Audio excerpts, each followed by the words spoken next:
Hello, everyone. Howdy. Hello, hello, hello. Thank you for waiting. We've been trying to get Instagram going. Oh boy. Sometimes the technology, Mercury. It is Mercury today. Mercury hit retrograde after the week-long entry into it here that we've been going through. It hit retrograde today officially. So get out that blue Chalcedony, y'all. I was wearing my necklace this week in the store this weekend. The one that Andrew made me with my Mercury dime. So keep that bad juju away. I hope you're all doing well. We hope you're all doing well. It is a Monday. Happy Monday. Happy new week. How's everyone doing? It's Thanksgiving Monday. That's exciting, maybe. We know Thanksgiving is always one of those holidays that, it's hard for some people. It's, definitely the history of it is not great, but we try to use Thanksgiving as exactly that, Thanksgiving, to be grateful for things, to show gratitude to things. And we are certainly grateful for all of you out there who continue to support us, both people who've been with us for forever and those who are new to the channel and new to our company. Thank you so much for all of your support, for all of your love, and for, boosting us up when we need it. We couldn't do this without you. So thank you so much. Suzanne is here. Hello, Suzanne. Asking everyone, how was your Monday? Dale is here. Hey, Dale. Got that coffee brewed, Dale? Are you at work tonight? Suzanne's getting Facebook ads for cat poop earrings. We have something for you tonight, you can make your own. Make your own. Oh, boy. I don't even think I got those priced over here yet. You have to do it for Suzanne tonight. I know. Perfect. Susie's here. Happy birthday, Susie. Our neighbor, Susie. Our neighbor, Susie. He drove to Pittsburgh to get that cake for you. I got the cake in Pittsburgh. I did. We didn't get the Pranto because they're closed on Mondays. Yeah, we wanted to get the Prantles, but they were closed. So that bougie cake. Yeah. We got that one. I hope it's good. Let's see here. Angela is here. Hello, Angela. Thanks for joining us. Suzanne says Pluto is in Aquarius. What does that mean? Tell me. Who knows? Because I don't know what that means. The age of Aquarius is supposed to be wonderful, right? So I don't know if is that a good thing. Norma is here. Is it going to override the Mercury retrograde? So far, no. I mean, we've been pretty good. Some issues with stuff. Some communicatory issues. Is that a word? That was not my favorite. That didn't hit his day perfectly. But oh well. I mean, what can you do? It happens, right? Sometimes it's not on Mercury retrograde. It's true. But it still didn't get blamed. Right. Oh, bless its heart. Bless its heart, Mercury. Oh, poor little backwards Mercury. It says, I'm not really backwards. You just think that way. Just cry gently. I know. Norma's here. Hello, Norma. Hello, Amanda. Thank you for joining us. How's the strike up there? Is it still going on, the postal thing? Let me know. Suzanne says happy birthday to Susie. Norma is saying hi to Amanda. Susie says thank you very much. You are welcome. Thank you for all that you do for us. Yeah. We were going to bring the cats over. Andrew wanted to grab the cats and bring them over, but we were like, we'll get a little radio flyer, then they can go around the neighborhood. Amanda says, yes, the postal strike is still happening. Okay, I thought so, but I wasn't 100% sure. Anne says, hello, Anne. So today, we've got good stuff for you all. We've got some very miscellaneous stuff for you all tonight. You'll like it. I hope you like the miscellaneous stuff. But we've got more of it. Whether you like it or not, tonight at least we've got more of it. Tomorrow, we are changing it up a little, and we're going to have some things from our friend Harry. Harry Wood. He made some stuff. Harry made some stuff and sent it to us. So we're going to have some of the holiday themed stuff from Harry. I know you'll like it. Yeah. Some Santa Clauses, some cats, There's some, really some cute bowls. So Harry's stuff's going to come up tomorrow. And then Wednesday, I have my pottery class. So Andrew's probably going to do some kind of project or something with you on Wednesday. We'll see how that goes. That's usually what ends up happening. And then do y'all have requests? we might have more Harry stuff. I got to see how much we can fit in. I don't think I can do it by myself though. So we may have like a day break in between. No, because Thursday's I know Thursday's Thanksgiving. So Suzanne said Harry's things are great. They are. So yeah, today's going to be some new polymer clay by Andrew. We are also going to take a look at the polymer clay revision.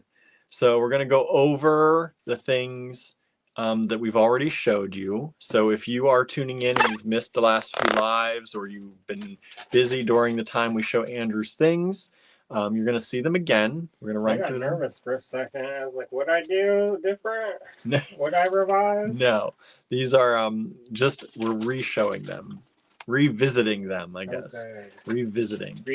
Recap. Replay. So replay live. Replay live. So we are going to look at those today.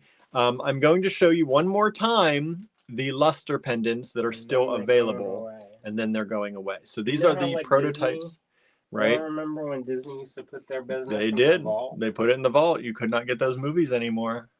Remember that? Till they'd open the vault sometimes, and it was a special release. Yeah, I wonder. Usually during is big stuff still in the vault? Stuff still locked in the vault. I doubt it. I don't know. But you know what? There are things I remember as a child that are no longer, like, there's no trace of it. Mandela effect. Like, there are things like I remember watching like cartoons and stuff, and then I like describe it, and people are like, what the heck are you talking about? I know, I do that.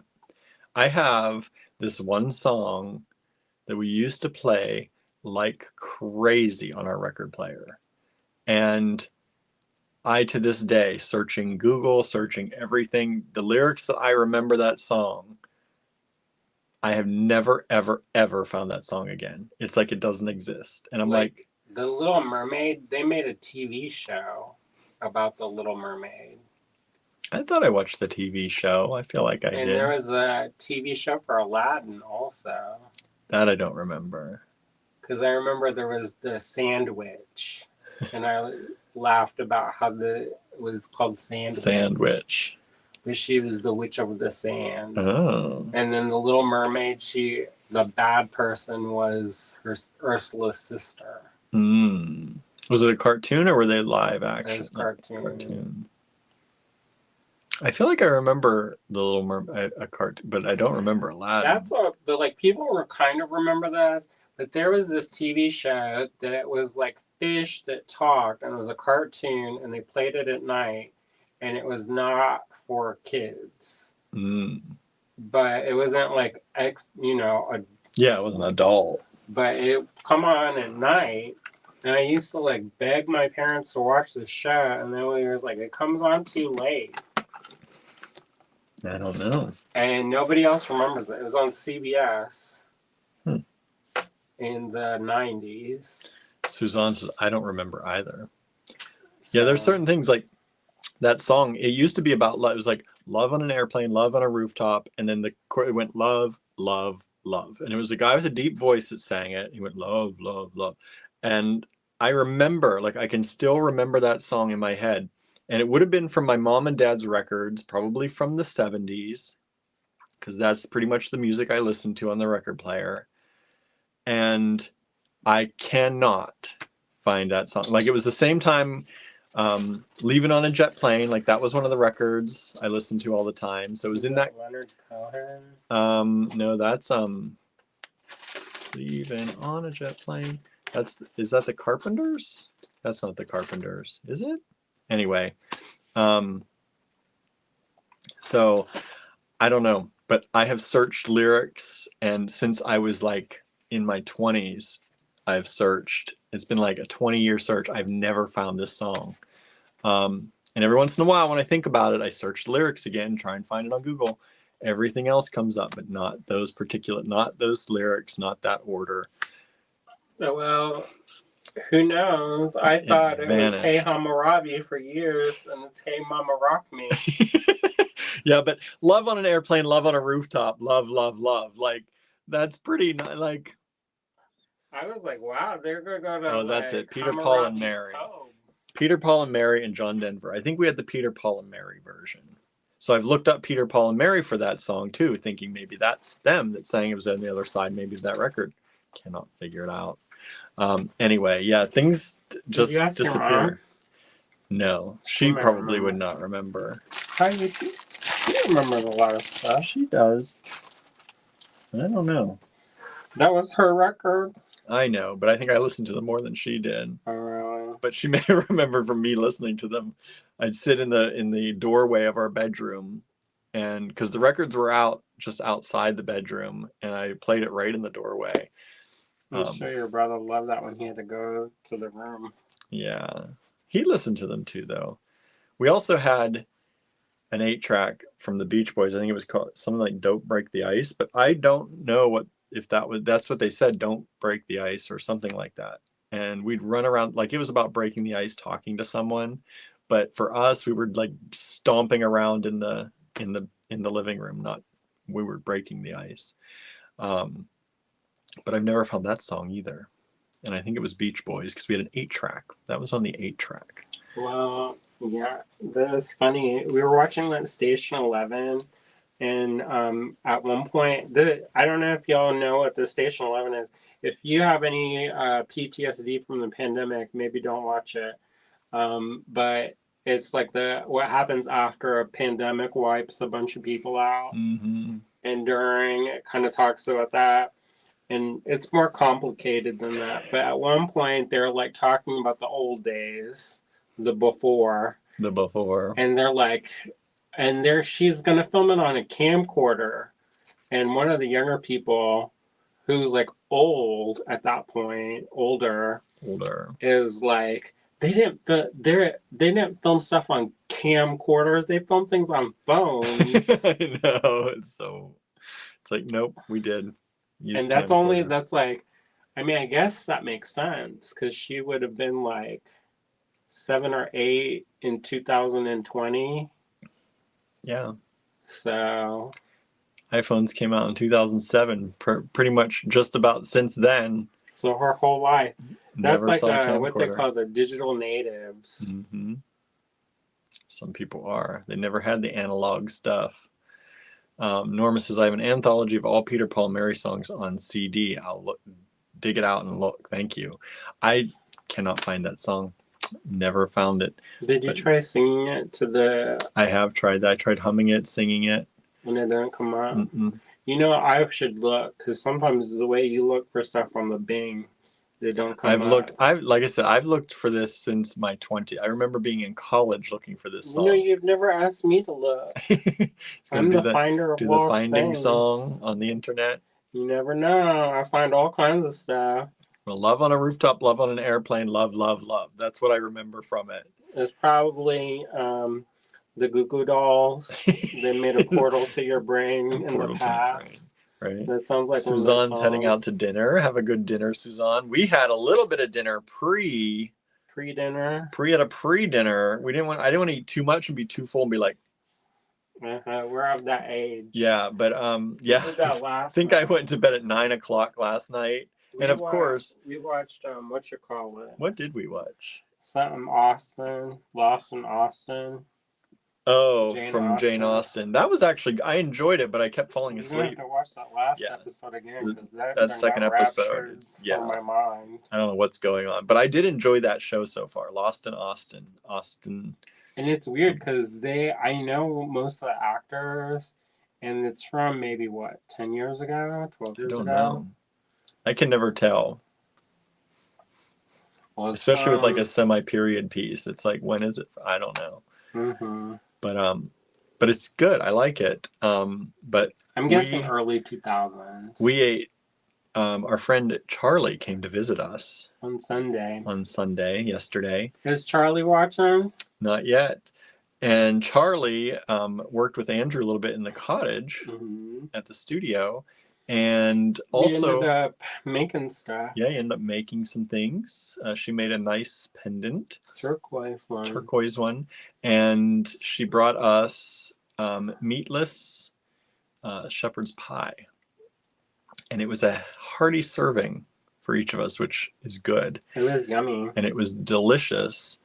And cookies. I didn't get any cookies. Well, you keep waiting us and you're not I didn't even know we got cookies. They decrease one a day, they decrease. Where's my one a day? Well, if you don't get, then you're saying you don't want it. That's code word for I don't want to eat this. Go on. Even if you don't know about it? She told you about them chocolate crinkle cookies. Oh, I forgot. See, well, whose fault is that? Not yours. It's not yours if you eat them all either, huh? Oh, well. So we did have that, and it was delicious. And then I got chips, and we ate chips afterwards. And then I quickly fell asleep on the couch. I can't remember why we were treating ourselves to chips. But usually we've been trying to be good about not binge eating snacks. And I'm breaking out now because I ate chips too. But we did eat chips, and hey, can I have these?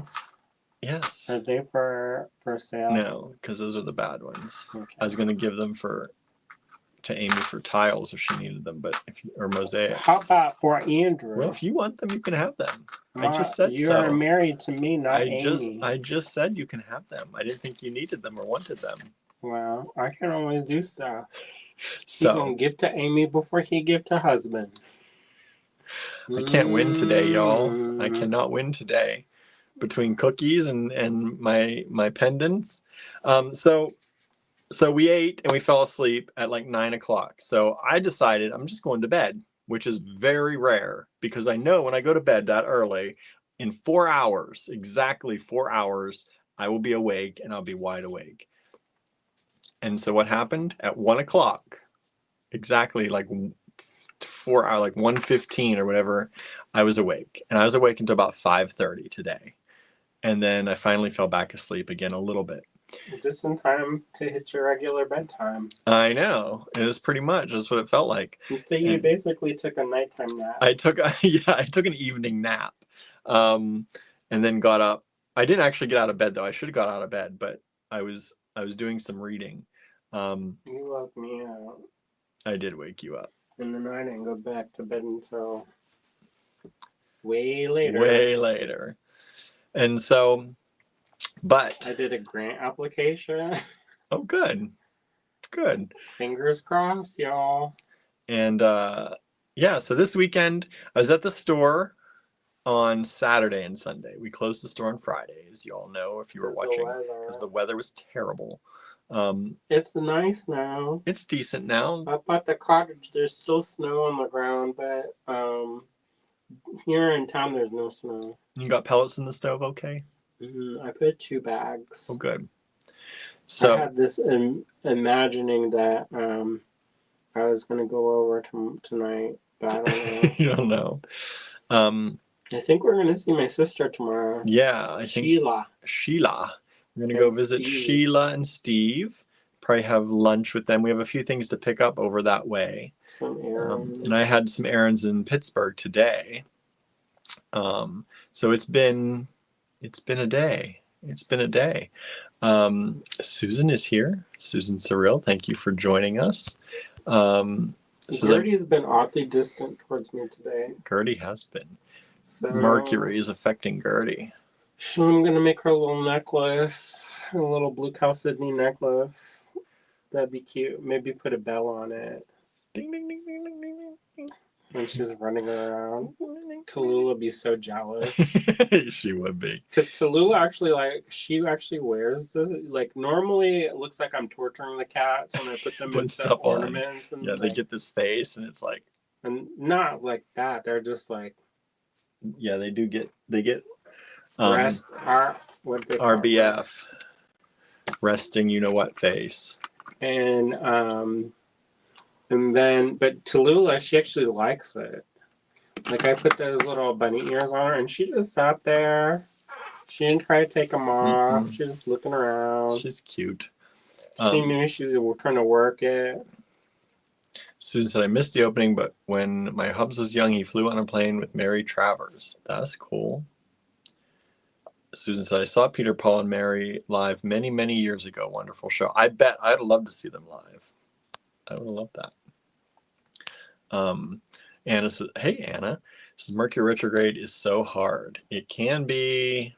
It can be. I like Susan to think hates it. of it as an opportunity to dig deeper and, I haven't done it yet. you know, Dig deep, everybody. take time to think and do the inner work. We've got a lot of inner work being done, right, lately? Mm-hmm. Like I was gonna have somebody come over, and then I was like, I need to do the deep work. Do the deep work first. Get through what we need to get through. And then invite people over and just have fun making stuff. Because when I go into making stuff, like when I go into like my own, so I don't know if I've talked about this, but I did a workshop on teaching how to cultivate the creative mind. But it's basically brain training for creative people. Mm-hmm. So it's all about things that you can do to trigger your creativity and to reach the flow state. And if you Google flow state, about 11 million things will come up. Mm-hmm. But basically, it's like a trance. Yeah, it is when your dopamine is being replenished and slightly used in your brain. I don't know what that means. Is that the chemical? Mm-hmm. The chemical dopamine, which is the chemical that gives you that rush upon finishing something after a long period. Like hunter-gatherers, when they would hunt, the dopamine would keep them going through the hunt. And then at the end, when you catch something, you get that burst of energy that through evolution made you want to do that again. Because no one wants to go out in the cold and hunt and do something for forever if there's not a reward at the end. So the dopamine is the drug that gives you the reward drug. And that's what you're wearing out when you scroll social media. But the flow state... Not me. Mine's replenishing. Yours is replenishing. The flow state... Sometimes. Depends what I'm seeing. The flow state... social media is made to continuously give you dopamine. And so are those stupid little games that you play, like Candy Crush and all that stuff that give you that reward right away. Boom, boom. They just keep rewarding you because it's sparkles and lights and yay, and it's so easy, and it's depleting your dopamine. And without dopamine, your body, once you use so much dopamine in your brain, your body automatically wants to rebalance itself. So after all that joy, it throws you into misery. Oh, maybe that makes sense. And it makes you very tired. Oh, that makes sense. So if you're scrolling social media a lot or playing those little games a lot, and all of a sudden you're like, you feel guilty or you feel misery afterwards or feel very worn out, that's what it's doing. Your body is throwing you the other way to balance out what you've just done. So you have to watch us after. Right? So turn us on. And actually, yeah, and if we're too boring, that's okay too, because boredom actually rebuilds dopamine. So somebody made that up. The hunting, being bored, and actually watching long form content. It's better to watch something on TV than it is to watch social media. So if you're watching, it takes 15 minutes. Be quiet. It takes 15 minutes to get into flow state. Oh, I guess we're long. We're long form content. So 15 minutes, you're into it. You're like, William, no, this is long form content. Burning our business down to the ground. That's all we got. This is you should watch us live every day. It's good for your dopamine. I was like, hopefully they hire me a contemporary craft. No, I've always got a plan, right? We're not gonna say too much crazy stuff. If the lot goes down, William, we both gonna have to get a job. That's true. Susan says it's a good time to clean, which I did today and organize. Cleaning actually can get you into the flow state. I can believe that. If you've ever noticed, like it's so hard to clean at the beginning, but then you get into it. When I start organizing, I get ideas. Yep, it starts after about 15 minutes. That's one of my tips and tricks in my presentation. New presentation? That I didn't even know. How did I know I was a scientist? I know, right? Telling people to boost their dopamine. Oh my gosh, I could be one of those white shaman ladies who talks about... See, if we just talked about this together, the stuff I learned and the stuff you learned, and we could really do it. I know, I do the like trauma book, like how to work through your trauma and stuff. And then like he was listening to stuff. And I was like, I done told you this. He's over here shaking his head to this Tara Swarta or whatever. Swart. Dr. Tara. But she's a neuroscientist, so... And he gonna believe it when she say it. Well, yes. I told you that already. When they do the brain studies, I believe the brain scientists. Like, I told you this. And he's like, well, when Dr. Tara says it counts. I'm not saying it doesn't count when you say it. NDTT says it don't count. But I do believe the neuroscientist. When they back up what you're saying, I can believe it. And he was like all into it. I was like, that's what I done said. So you should like her because she backs up everything you say. Not everything. Not everything. No. Some of her guests she puts on, I was like, yeah. I was like, I like listening to her as a guest. Her podcast is okay, but some of her guests are a little bit out there. And they keep saying the same thing over and over and over. She got this one Buddhist monk on, and he kept saying this. I was like, is he trying to like force trance me? Yep. And I was like, because it's not working. I'm having the opposite reaction. The opposite reaction. I was like, I'm starting to feel itchy. We're going to have to stop the car and get out. Oh, boy. And, yeah, sometimes. But yeah, so yeah, that makes sense. Get into the flow state, like you were saying. Yeah, so maybe I'll do a recording. I'll have it and maybe in the Patreon or something. I don't know. I haven't figured out how to upload videos in the Patreon. And the Patreon has new upload to Patreon as a host as opposed to YouTube. Because used to you have to upload it to YouTube and then have like secret. But I think that Patreon now like they're somehow hosting their own videos. I don't know what it is, but somehow because one of the people I follow, she started the one person, she started uploading her old content back on the platform. And sorry, I'm almost gonna be out because it's not new stuff. That's I don't know. Anyway, no, I want to support her though. So, yeah. But I could buy stuff. You could. Here it goes. So here goes. Here's my balance. Here goes. I have like a small about money to spend on those kinds of things. I was like, do I spend it on this one? I already saw this video about the mist paintings. Oh. So what about you all out there? Do y'all follow anyone good? You follow anyone good on the internet? Have you seen any good things lately on the internet? Cat's doing chores. Cat's doing chores. Where are you going? I have to go check on some stuff so it's not on fire. Don't be on fire. Yeah, how was your weekends? Susan did some cleaning, which is good. At least today is on Monday. I had to check Monday. Are y'all getting ready? Y'all celebrating Thanksgiving? What are y'all doing? What's going on out there in the world? Please like, share. I didn't get a chance to share this video everywhere. Tech issues again.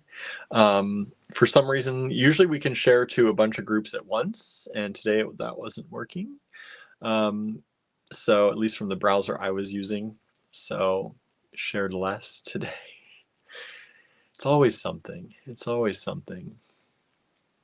Dominion streaming season 2 of The Empress on Netflix. Nice. I don't know if we've seen that. But are y'all following any good artists out there? Any artists? Anything going on? I've been listening to some of my people, again, I've been going back and listening to some more Tara Swart. Oh, and thank you. We usually share it in all the Johnstown groups. So they're groups that we're in, but most of y'all probably aren't in those. So I do appreciate it, though. I think I got it on the Design Challenges group. I don't think I shared it into usually we also share it now into the D-Stash group, but I don't know if everybody can share into that or not. Susan's watching the second episode of Doom Prophecy. I like it so far. Did that just come out, the second episode, or did they have 1 and 2 out at the same? I can't remember if I think we just watched 1. Can't remember now. We were talking about that the other day. I think I need to revisit Dune in general for it to make a little bit more sense to me. I don't remember things very well when I binge, and we tend to binge some of that stuff, and so it's hard for me. It's I don't know. I think it was a little slow for us to get started, but again, I don't really know everything that's going on. So I think that's also part of it for me. I'm glad you're liking it. We started watching that Lost in Austin. I'm excited to watch that again tonight. A little bit while we eat. Oh, I was talking about, we had a little bit of pre-dinner. Andrew made a frittata yesterday, but because Charlie brought us food, we didn't eat that. So we're eating frittata, which is delicious, and I can't wait to have more. He made it in the cast iron skillet, and it's so good. So good. Angela says Mercury in retrograde. Yes, Mercury retrograde is upon us. It just started today officially. I think it goes through like December 12th or something like that. Don't quote me on that end date because I don't remember exactly, but I had it in my mind that it was today, and I looked it up, and it was November 25th. So if you've been having some issues with communication, whether that communication is internet based or in-person based, that's what it is. Blame it on Mercury. Poor Mercury gets all the blame. Look what it's doing to us. But yeah, so carry your blue chalcedony. Blue chalcedony is supposed to help negate that effect. If you have computer issues during that time, technology issues, and general issues communicating with people misunderstanding you or you misunderstanding others,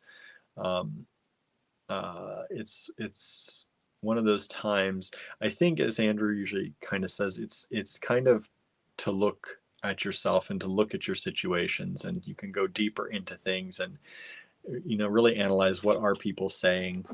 Your children. What? My children have been opening the metal cabinet and treating themselves to the toys. All the toys. And one of them opened it. And then the other one's gonna go in, and I sat there and I watched them work as a group effort. I bet. To raid the toy and tree cabinet. Idabel and Tallulah. Idabel, she got snacks today, and so she's on the hunt for more. She's sugared up. I gave her a little bit of some cake. A little bit of cake, just a tiny bit of cake and a tiny bit of pudding, and she's like, her eyes like. She was chasing the laser pointer today. She was wild. Cracked out. I know the cat's not supposed to like the sweets. No. But for some reason, our cats do. Mm-hmm. Yeah, cats aren't even supposed to be able to taste sweet. Well, they're like crackheads. We got the crackhead for the sweets. I know. They're all shivering and stuff. Yep. Anna says, LOL, my big tuxedo kitty, he opens the cabinets. Yeah, Gertie is so tiny, but she puts her little, like the cabinets have the handles that go up and down. She puts her hands through them like this, back behind the handles, and then she walks back. And she opens doors and then lets everybody else in. And one of them gets it and starts pawing it open. Mm-hmm. They put their paw in there and hold it and push it. Anne says, you got to admire how clever they are to work together like that. They do. It's called mischievous. They do work together like that. And then I said, "What are you doing?" And Tallulah knew. Snuck she up did behind wrong. him. She got that startled look in her face and run the grunt of the guilty. She's like, "Oh no, I'm in trouble now." In trouble now. I wonder what our neighbors think, because I'm sure they can hear. Hey, there's Charlie on Instagram. I can hear them when they talk loud. Right. And they probably, I'm like, "Get back over here, devil baby."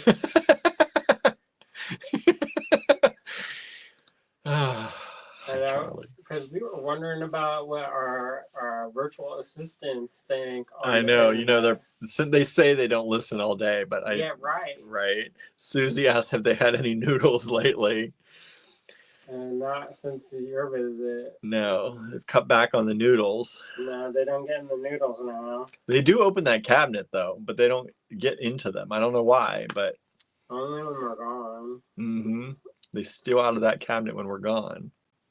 It's so weird, like what they do when we're not here. Charlie says, "Hello, I'll be popping in and out." She says, "LOL, not the devil baby." I know. Basically, I'm running around the house screaming "devil baby" over. Or come give daddy a kiss. I'm sure the neighbors is like, oh Lord, what's going on in there? They said, just avert your eyes. Come give daddy a kiss. Don't look, don't interact. Oh my. Oh well. Charlie says, I need a video of that. Nah. He's like, nah. Alright, I'll go clean up them toys. Clean up them toys. It's like I just gave them a ton of new toys and they're all gone. I don't know where. There's like one of them left. And they keep hiding them somewhere. Yeah, Tallulah. Tallulah. Her. Get her that one of those cats on the internet. They put a camera on them, and they're like, "What did my cat do?" And they found out that their cat had been going outside and had like this whole life had been going around the neighborhood. They got neighborhood friends come back in before they get home, and they're like, "I didn't know my cat could get outside." And they did. Having adventures. And they're all like talking and stuff, like gossiping. And you listen to the cat, and they're like, that's funny. They're going to be dishing the tea. Right. How they snuck out today. Oh, you saw your friend on the back porch. Oh, our possum friend. Our opossum friend. Opossum, my possum. I was running next door to Susie's, and I was going out the back door as we usually do, and I opened the door, and this little possum friend, his hands went like this, and it looked, and it tried to stand perfectly still, and it was right on top of the table in the back. So I called Andrew over to get a picture because I didn't want to get my phone out to spook it. And then we just slowly shut the door, let it go, let it be in peace. It's super cute, super dang cute. But it just wants to come inside. It wants to be warm, or have food. But we also don't want our cats going crazy with creatures coming around the back porch. So I don't want to really feed it too much. And I don't know what it was back there going to think it was going to find today. Oh, it's Idabelle. The guilty one. The guilty one. She was the treasured daughter up until that moment. She was looking nervous. She was now Golden Daddy's blue ribbon kid today until toy time. Toygate. Let me see this kid. You want to see everybody? Let me see. Let me make it presentable. Suzanne says, back from dinner and we had a cupcake. Nice. Oh, hi. Want to say hi to everybody? Look, they can see you. They can see you, baby girl. Oh, beautiful kid. Now don't scratch it too much. Get all the hair everywhere. I know. Beautiful kid. Little all black Beautiful girl. Oh, she looks good on Instagram. She looks good on Instagram. So sweet. So sweet, baby. She's our talking cat. She does. She talks as soon as you pick her up. She talks before you pick her up. She likes to chit chat. She's very good at English too. Very good at English. He's assassin her, and he's like, "Did you want to do? Is that what you wanted to do?" And she goes up in his face and goes, "Yeah." She did. She did. And then she got her piece of cake, and she's like, "I want more." Like, it literally was, "I want more." And then she said, "Now." She's very cute. She's very cute. Dale says, "I love black cats." Anna says, "She looks like my Lulu." Susan says, "Hi, Ida Bell." "Hi, sweetie," says Amanda. "So cute," says Suzanne. "Oh, so pretty," says Anne. "So gorgeous." The so one precious. Thing, she have a running eye. She does have one eye that always is running. She's had that since baby time. Mm-hmm. Overactive tear duct. They have drops for that, but then they said that they can go blind from that. So I was like, Yeah. Lulu is listening to her. Daniel Tiger is hearing her too. You making friends, Ida Bell? Am I? Yes, you are. She says, "Let me make friends." So cute, says Charlie.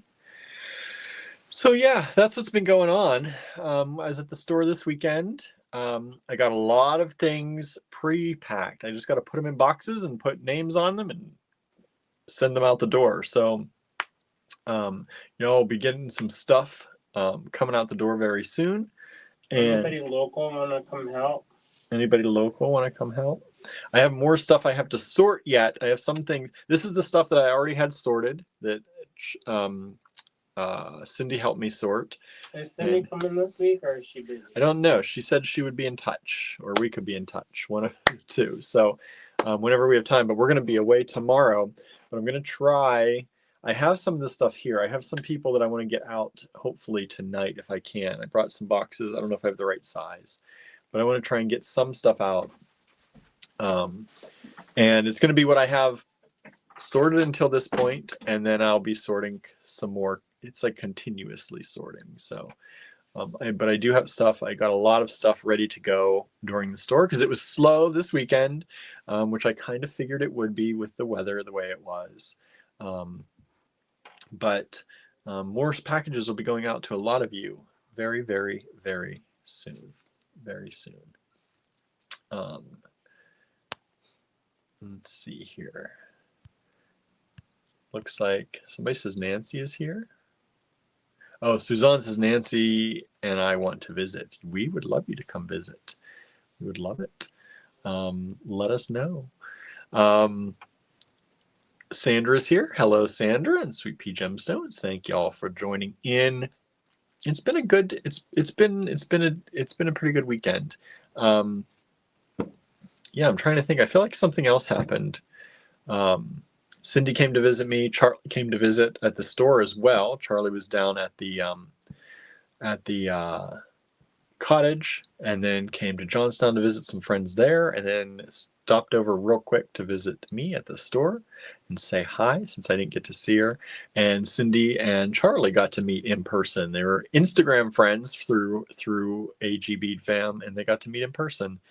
And yeah, so that was nice. It was nice to hang out a little bit. So it was a good weekend, and today was a pretty good day. Even though weird sleeping pattern, that was not great. Try not to go to sleep at 9 o'clock again, because that just doesn't work for me. It would be different if I could get up and do things, but a lot of the stuff that I do oftentimes is at the cottage, and I don't want to drive to the cottage at like 4 or 5 in the morning. It's just not I'm probably like a little bit out of it to be driving around. So yeah, I should still get up and do something though when that happens. But then I feel like I'm gonna get up and then I'm gonna be up too long. So I lay in the bed and I worry about not being able to sleep. It's crazy. It's crazy. Do any of y'all do that? I feel like I was meant for the what do they call it? The two something sleep, two-phase sleep or something like that. And that's what happens every single time. If I go to bed early, before midnight, usually if it's any time before midnight, 4 hours later exactly, I am up. And then I'm up for like 3 or 4 hours in between. And then it's like 4 hours, then I finally get back to sleep. And just to get a tiny house for the cottage. I would love a tiny house for the cottage. That would be nice.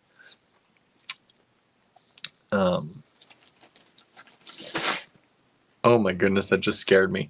I was like, what creature is in here with me? Things were falling. It sounded like something was rooting through something, and it was just a bag falling over that I had here. Whew, that was a little bit. We're speaking of the possum and creatures, and I'm like, that's not a cat. And it says, yes, last night I could not sleep. Yeah, I had a really hard time. But that's kind of normal if I go to bed that early. We went to bed at like 9 o'clock, 9:15 or something like that last night. And could not sleep all the night through. Woke up wide awake. And normally, if I fall asleep anytime after midnight and I wake up in the middle of the night, I can go right back to sleep. But it's weird. If I fall asleep before midnight, it's always 3 to 4 hours in between. And then I go back to sleep. And then I obviously usually end up oversleeping. Don't know why. But then I end up oversleeping because I feel not very rested. But anyway, let's flip this camera around then, and we'll look at some stuff. Like I said, first we're going to start out today looking at the previous polymer clay. So if you've already seen all of these, then you can zone out a little bit. But if you didn't see any of these, or you're not sure if you saw all of these, you might want to tune in. And I'm going to show you the previous polymer clay. I think I've got most of it here. And then I'm going to show you the luster pendants that are still available. So if you missed it on Friday, we did the luster pendants that were prototypes, because a lot of people were talking about they wanted the luster pendants, but they didn't get them, and we said we're not making them anymore. And we may make something like them in the future. We may bring them back at some point, but right now we don't have plans on necessarily doing that. So some people wanted to look at the prototypes, so we did. And people bought a number of them, probably like half of them.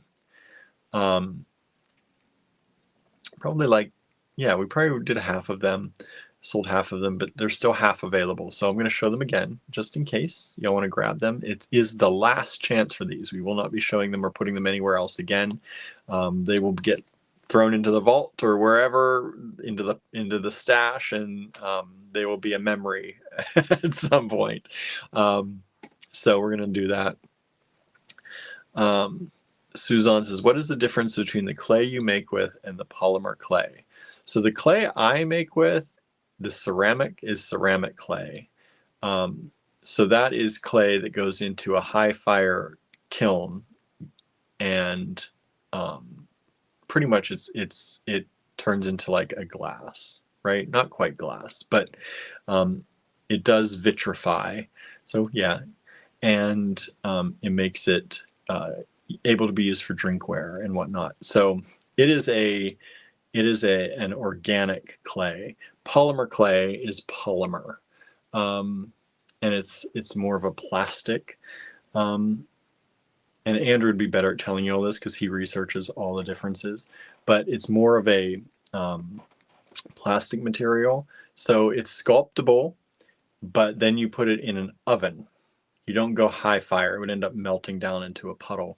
So it goes into an oven at, I think, 300 degrees, whereas I think my clay is fired at, I think it's 1300, 1400, something like that. So this goes in at 300.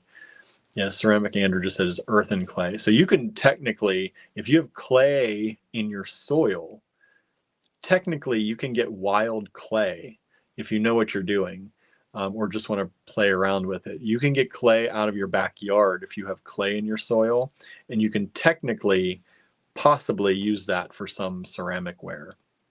And you can do outdoor pits and all that, and fire that kind of clay. But polymer clay is a polymer, and it fires in the oven at 300 degrees and hardens.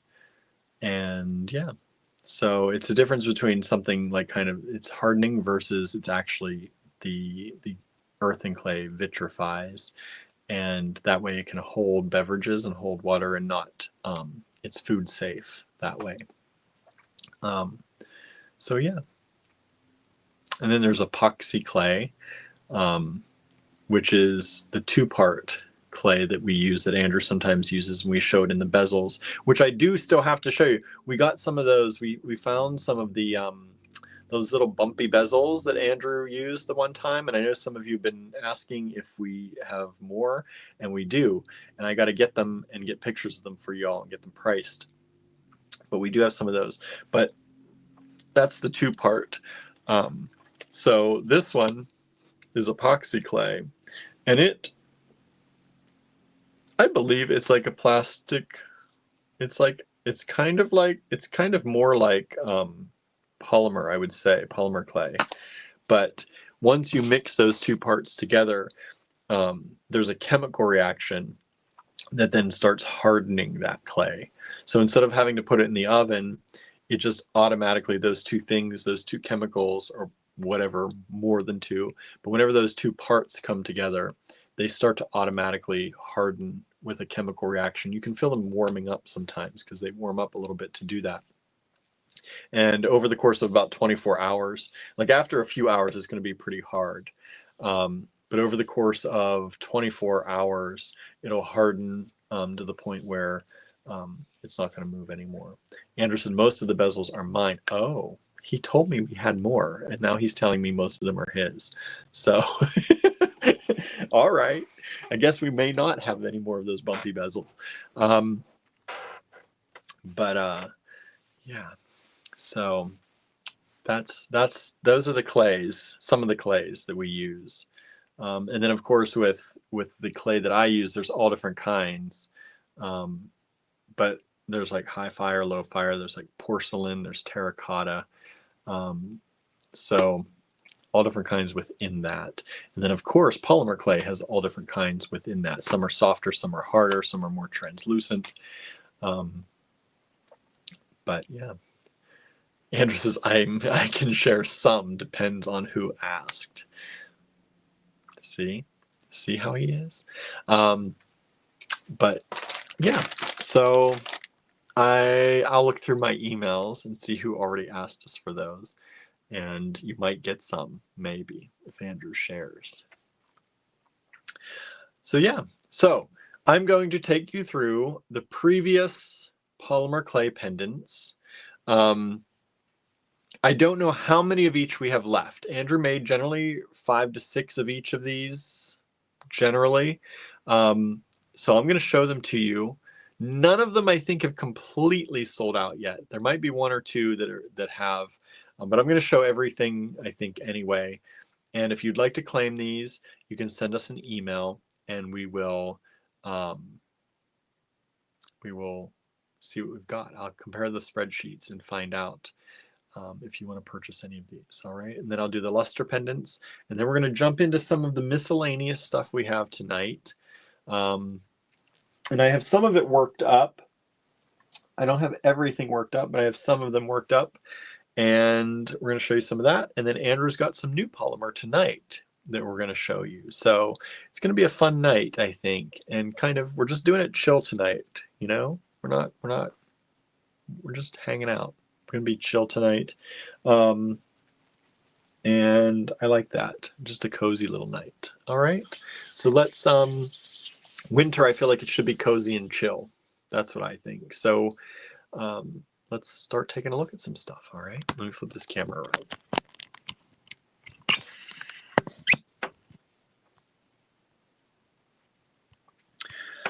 Flip the camera, flip the camera. Don't mirror the camera, flip the camera. All right, let me turn on our external lights. Get this in here for color correction. And let me get my other external light. There we go. And I'm not going to do these in any particular order. They're in numerical order, kind of, but they're not. They are, but they aren't. So I am not going to worry about the order necessarily, and just use the lot number. So again, if you'd like to purchase from this video, take down the lot number, send it to us in an email at info@allegorygallery.com. So these are RP1s. There's going to be RP and MAs because of the way we did this. So RP1 is the dragon. This is the dragon. If you'd like to purchase this, again, all of these prices, and I say again because we said this in the last videos, I haven't said it yet today, but if you have heard, we are going to be increasing the prices of Andrew's polymer clay. They used to be $8. We're going to keep that price for you all in these live videos, but once these go to the website or anywhere else on Facebook or the internet, they're going to go up to $10 or $12 a piece. It's time to raise the prices on Andrew's polymer. And so he's on par a little bit more with other polymer clay makers and not undercutting people. We don't, sometimes Andrew's like, I don't get invited to all the parties sometimes, maybe because pricing things lower than other people. So they are definitely worth more than that with all the time he puts into them.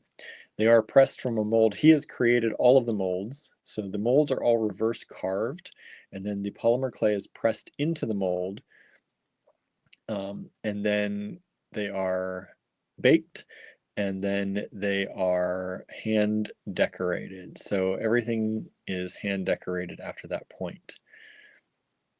So this is the dragon. RP1. If you'd like that, send RP1 in the subject line of an email to info@allegorygallery.com. This is the last chance to get all of these at $8.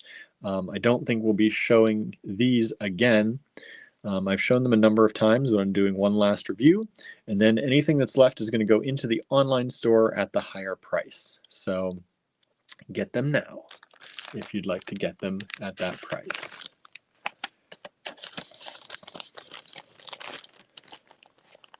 All right, let me see. I'll place for these, put them in here, so I know I'm done with those. RP6, and this number down here is the number we had available total, but I don't know. I didn't redo these lot sheets, so I don't know how many of each we have available total. But I will look as people request them and let you know if you got it, if sending out an invoice to you. This is RP6. It's a little flower. And so that dragon looks almost like carved wood, so nice. Yeah, that dragon is really exceptionally detailed. He's got a lot of detail. When you figure, so sometimes, let me pull this away because we're talking about the dragon here a little bit again. Sometimes when Andrew does the bronze coins, there's a little bit of shrinkage and things in the metal. These are carved, like this was carved this exact size. There's not a lot of shrinkage in polymer clay. So the mold that Andrew carved this in is this size. So he created that kind of detail carving in a mold that size. That's a lot, that's little when you think about it, to carve in there and get all those intricate details in there. That's the size that mold is. So when you see these, he reverse carved these, and you have to carve them in reverse. So anything you see is reverse carved. If he does any letters or words, they have to be carved in reverse. And also, everything that sticks up on these was carved down in the mold, and vice versa. So if you see these petals are standing up, but there's indents inside, the points that are up were actually carved deeper and down in, and the points that are down in on this one were actually left up. So there's really a lot of thought that has to go into carving the molds in the first place. So this is RP6. Let me jump over here to our mail, get my computer sorted out here, get these windows set up. There we go.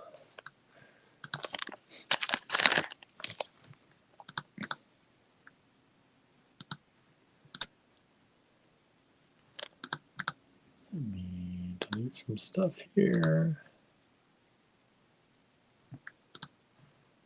Okay. All right, so that is RP6. We've got another claim on RP1. Thank you so much. Andrew said, it's like what they say about Ginger Rogers. She did everything Fred Astaire did, but backwards and in heels, right? It's funny, I like that. RP2 is the Death Head Hawk Moth. This is one of my very, very favorite ones. I think this is, I love this color for one, this green. It's beautiful and it's antiqued, that he does this by hand, the antiquing. And it's just such a beautiful, well cut out image, I think. So if you don't know, Death Head Hawk Moth, that's a real thing. We're not making this up. If you look up Death Head Hawk Moth on the Google or the internets, you will see that it's actually a thing. And it is a moth that sometimes, very, very realistically almost, sometimes there's a skull pattern right on the, is that the thorax? The abdomen? Which one's which? Abdomen, thorax? Thorax, abdomen? I think that's the abdomen. So it's actually a real thing. It's not just because he wanted to put a skull in the middle of the moth. It is a thing. And I love, love, love this one with this green and silver skull. RP2.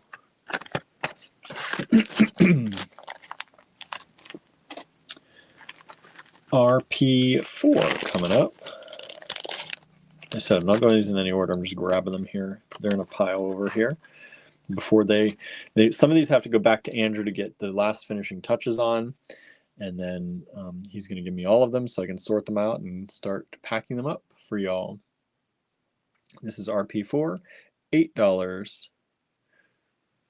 This is another one of my favorites. I like this and the Death Head Hawk Moth together.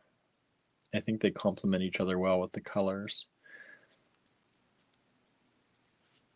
And they are all signed and dated by Andrew on the back.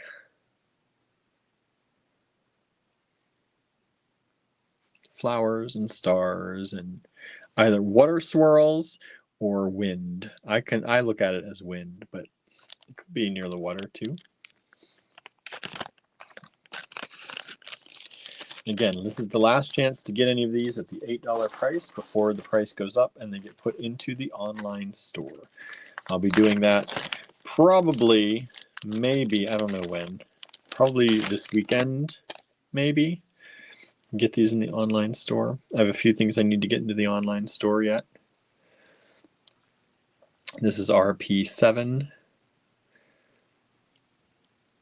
This is the spruce boughs, right? I think that's what they are, spruce boughs. It's a very kind of, feels wintry, but it could also be spring, I think.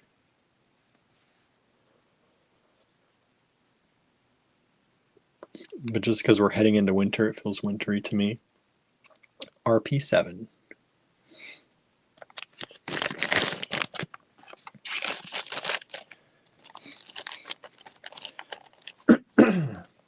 I'm going to go a little quickly through these because I know a lot of you tuning in have already seen them. But if there's something, if you haven't seen one or you want more information on one, just let me know. Just say, yo, stop, I want to see RP5 again. Or, you know, how big exactly is RP5? I'm showing you with the penny, but I can also get out the calipers if you'd like. We did a lot of that in the other videos though, so I don't want to go through every one again. This one was super popular. I don't know how many of this one, I don't think we have a ton of these ones left. We don't have a ton of any of them. There's like 6 of each, but I think we have a few of these left. RP5.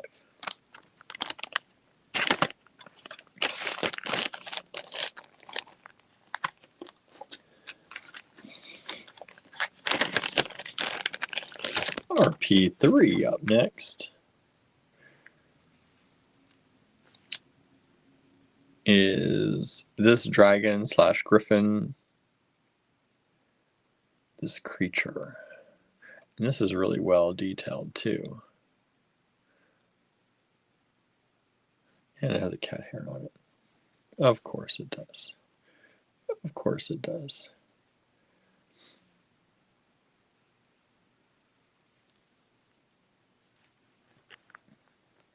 RP3. These are also very light. If you've never had polymer clay pendants, these are super duper light. So not a lot of weight added to your necklace for these, which is super useful. These could also be added to just a simple chain. They'd be super cute on just a chain.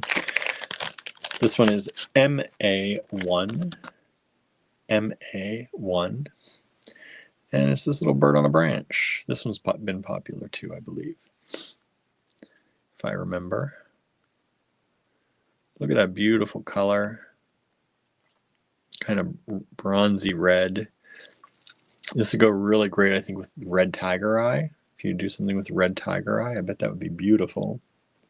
Wish I had some here. I don't think I do.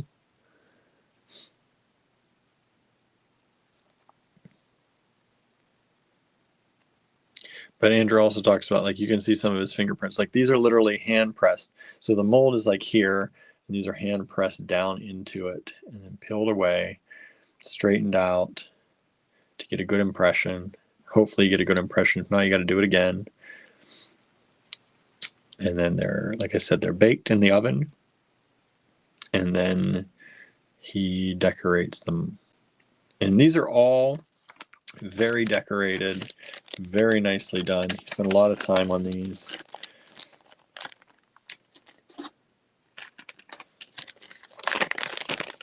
MA3 coming up.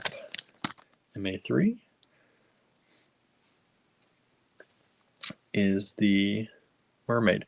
Look at that. So imagine carving something like that in something this size. Like, this is literally, this is the size of the carving that he made the mold out of. So this was all carved. In any place where the mermaid stands up, he carved down in. So you can see all the different layers, different heights. And then any place where it's indented on here, he left. So like this little zigzag that's actually left up in his mold, and he carved down beside it.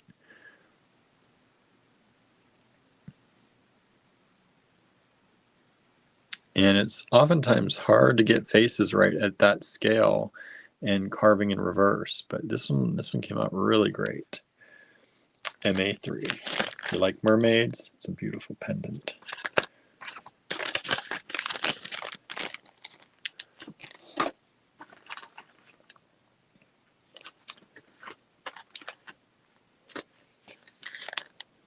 And Andrew asked me if I wanted the heater on up here earlier, and I said no, and now I'm going to turn it on because it's starting to get chillier and chillier in here. I thought it'd get too hot. Now, definitely not. This is the octopus, MA2. Love this octopus, looking like an old coin. He did this in a kind of silvery gray finish. MA2.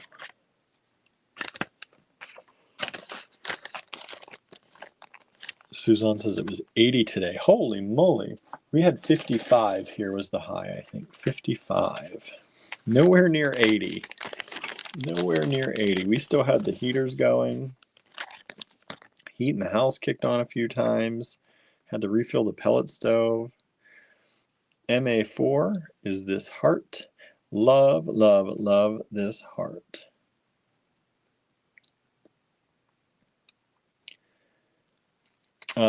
Our friends at Cauldron and Thorn, Sonia and Matt, they requested one of these hearts, and I think they're planning on doing a necklace or something with it during one of their videos. So we're going to send one of these to them, and they're going to make something. Sonia's going to make something with it. So I'm excited to see what comes out of this. So if you don't follow them, be sure to follow them as well.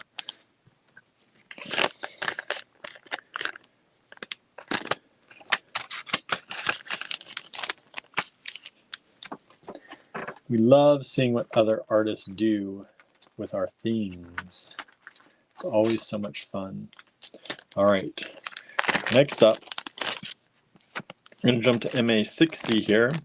These are some of the Roman glass lookalikes, the faux Roman glass that Andrew did. So he made these. Oh, some of the purple patina is showing up on my screen today. It wasn't showing up very well the other day when we did this, but I feel like it's showing up better now. And he made these to look like that kind of old, crusty, I hate saying crusty, but kind of what it is, Roman glass look. That is, you know, when you get Roman glass and it's been buried in the ground for a long time. So he made these to coordinate with Roman glass. If you'd like to, these are only $8. These should be a lot more because it was a lot more effort on these. And he worked out a really good formula for making that look authentic. It looks really good. If you know what Roman glass looks like with the patina. Sometimes they clean the patina off, which to me I think is crazy because I love the patina on them. But if you know what it looks like with it on, it's really cool. This is the eye design. There's an eye back there. Maybe you can see it best on this one. But these are only $8. Faux Roman glass made out of polymer clay. He did not sign and date these ones because if he would have, you'd have seen a signature through some of this sometimes. So those are not signed and dated, but that's on purpose.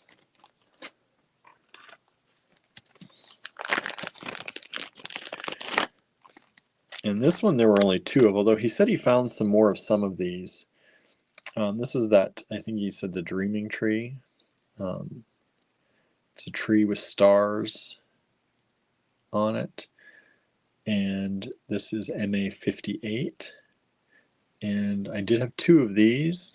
I don't know if we sold any of those or not, but if you'd like to claim them, and I'll let you know if you get them by sending you an invoice if you do. And he might have more, who knows? He said he found some more of them that he did that I didn't grab last time. I was wondering why we only had a few of some of these. But isn't that so cool? I think it's such a cool thing.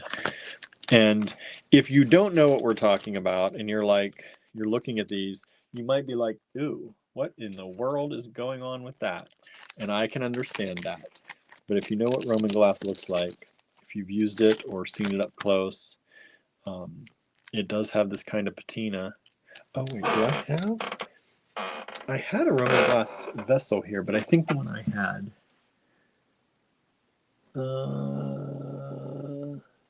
Let me see. Hold on one second, everybody.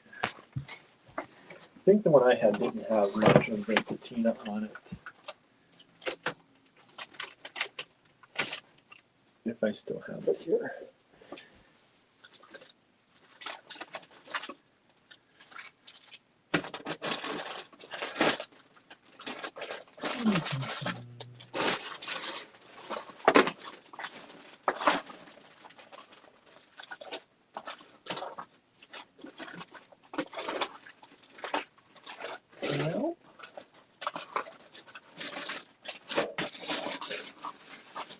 I don't see it, so I don't know where it went. I did have it here at one point. I was going to put it on the live at one point because we still had one from the store that I found in a box. But I don't know where it went now. So I probably put it somewhere safe because I didn't want it laying around just anywhere. And I don't know where that's somewhere. Andrew said it wasn't. Yeah, it was on the floor, but I moved that stuff. Oh, there it is. I didn't move it too far.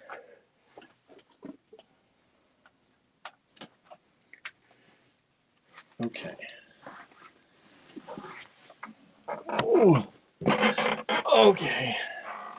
So this is the Roman glass vessel. And this is a composited vessel. So you can see the Roman glass and the way it gets those rainbows, right? So this is what Andrew did. I think showing these together really shows you how good of a job he did on these to make them look similar to the Roman glass vessel. So if I told you these things were found together, I would believe me. I would totally believe me. And if I told you they were both made out of glass, I would believe me too, right? So this is the actual Roman glass vessel. It's, again, it's a composited vessel. It's made out of multiple pieces put together to form this. And this is the polymer clay that Andrew made to look like these.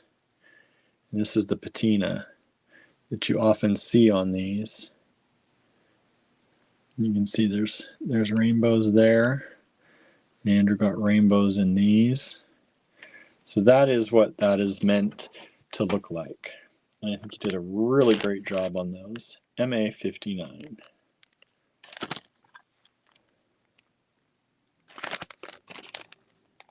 What do y'all think? Think he did a good job? And if you're looking for Roman glass, we do have it available in the online store right now. We have the two-hold Roman glass in the online store right now, glass beads. They're only $40 a strand. This is MA80. This is the Pegasus.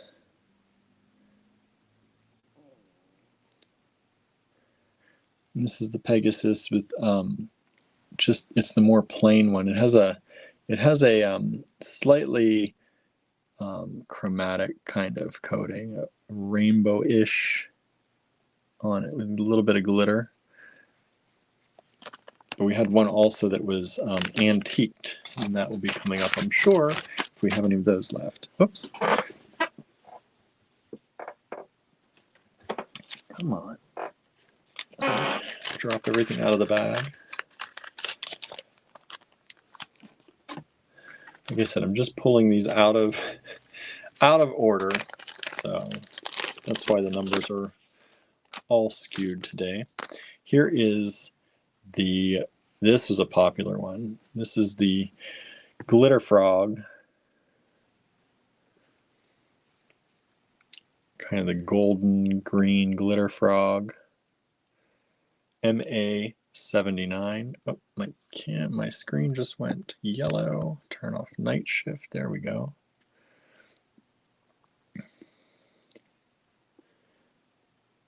MA79.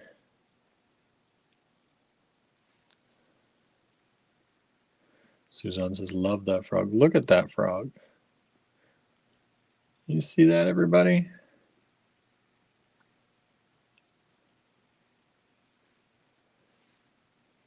Get this close to the edges of this camera and you can really see.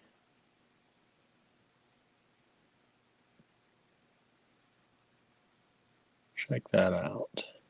MA79. I love this frog too. And I love it in that glittery color, a glittery finish.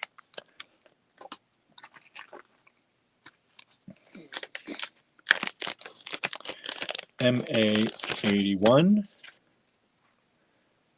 We have the feather. And I love this polymer clay. It's kind of this turquoisey, tealy color. It's really pretty.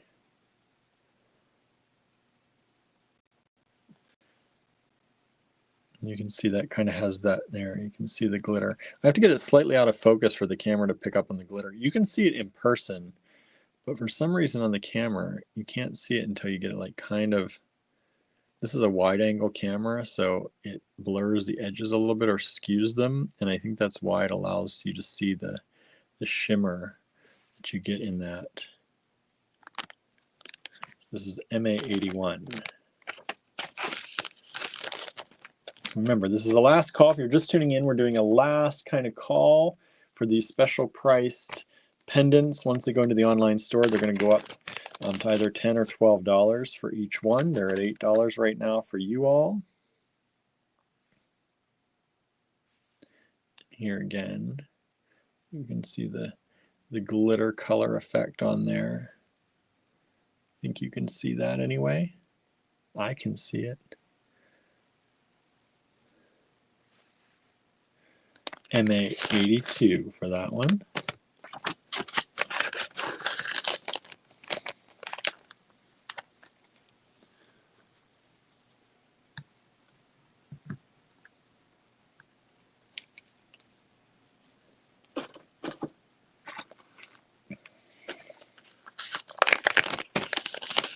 MA83. This is kind of cosmic one. Look at the colors in this one. This is heavy on the color. It's very cosmic looking.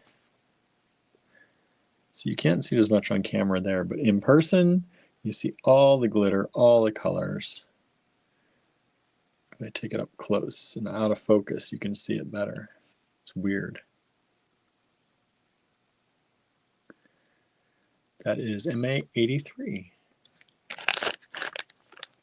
There's a limited number of these. Andrew only made a few of each design in these colors and finishes. He's not going to be recreating them. Be hard pressed probably. Some of these clay formulas he put together are custom blended for these. Here's the Dreaming Tree, again with that beautiful glitter. It's a blue. You can see the blue, green, metallic. Beautiful pendant. MA75 on that one.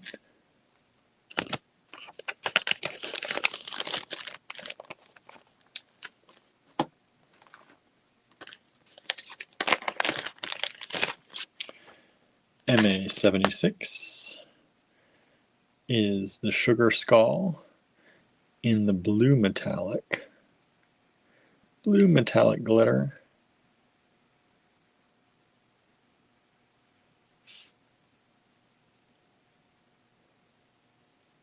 I think this is beautiful. You can see the glitter real good on the back.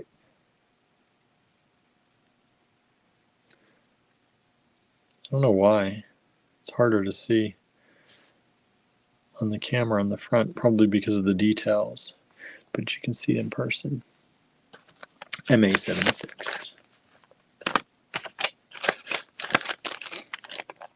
These ones I've not even shown on Facebook. I showed some of them from the first few nights on Facebook, but I didn't take pictures of these ones. Giving you one last chance at these before I start all that work. This is the Shamrock or Four-Leaf Clover in the gold and green, the gold glitter. Get it over here, you can really see that glitter coming out. Those gold tones. It's like the frog. I love this green and gold together. Sometimes it reflects yellow, sometimes it reflects green. It's really pretty. MA78.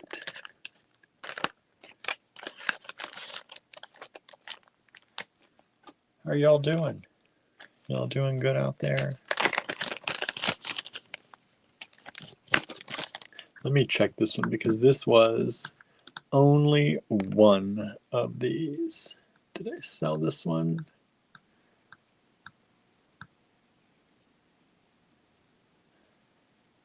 No, I listed this one as there were more than one possible. But I don't think that was the case. Well, I'm going to show it anyway. And I don't think, let me look. This is the one we didn't sell. No, we didn't sell this one anyway. So whether there's one or there's more than one, I've at least got this one. I think there's just this one, MA71. I think I need to update my spreadsheet because I don't think there was more than that.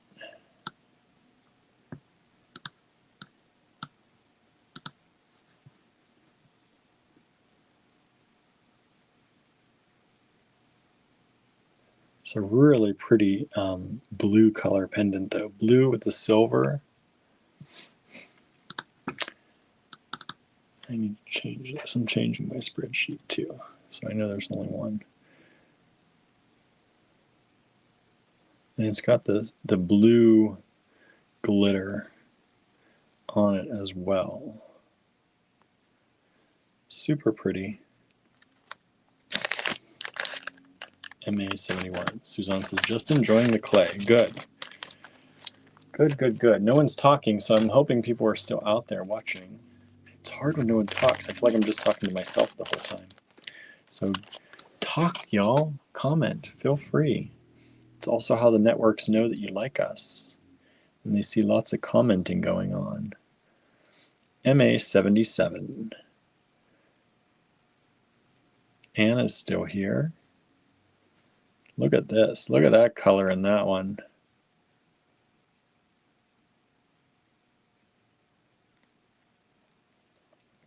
Anna's listening and working on a bracelet. Nice. Nice. And how about we do an AG Live challenge? If you have one of Andrew's polymer clay pendants or charms, show us a project that you've used it in. We'd love to see that. Hashtag AG Live Challenge on your post and share that post in the Allegory Gallery Design Challenges group and on your timelines. We would love, love, love to see if you've made something using one of Andrew's polymer clay pendants. It's the AG Live Challenge, everybody. I'd love to see what you all have made with these.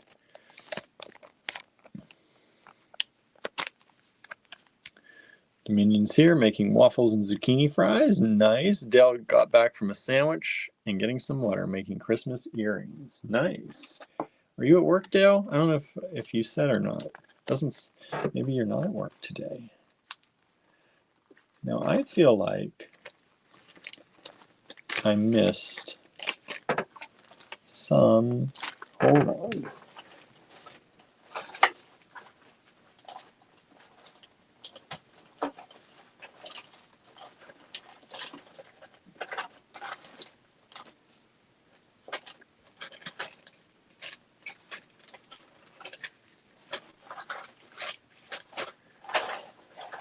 Maybe I already, oh, there they are. I knew there was at least one more grouping of the Roman glass, faux Roman glass is the bird.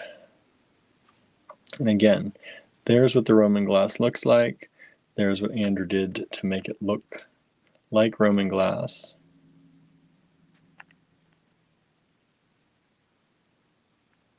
Pretty cool. This is MA61.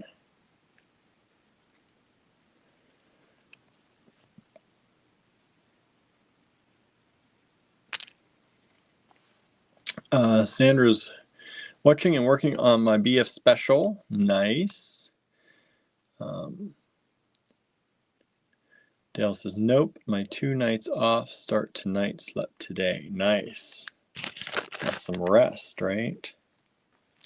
Dale's waiting on her new pendant. Yes, this will be going out hopefully very soon for y'all. Getting better at it all. Working on it all. All right. Let's see. Oops. There's too much stuff around me right now. Too much stuff around. Don't want to get into those yet. Let's do these yet.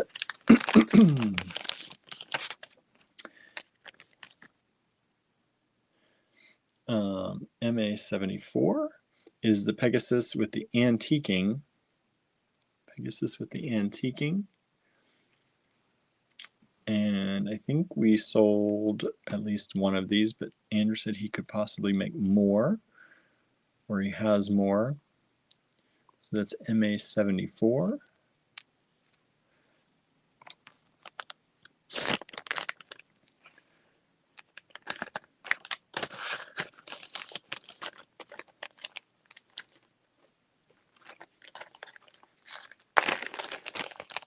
MA73, again, I think we sold at least one of these, but he told me we'd make some more if we got more of them. So it's this one. This is the skull with the, oh, I want to say wreath, but I don't think that's the right word. But this is an antique look with the glitter. You can see this is more of the color. And then he did all the antiquing work on that on the front for you all. MA73.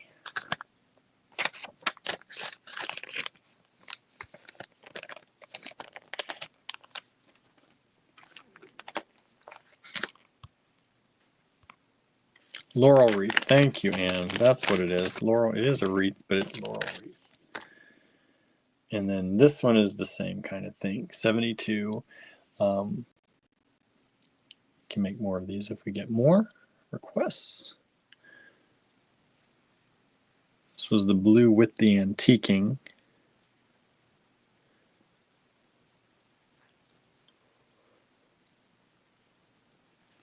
We had the plain glitter blue earlier.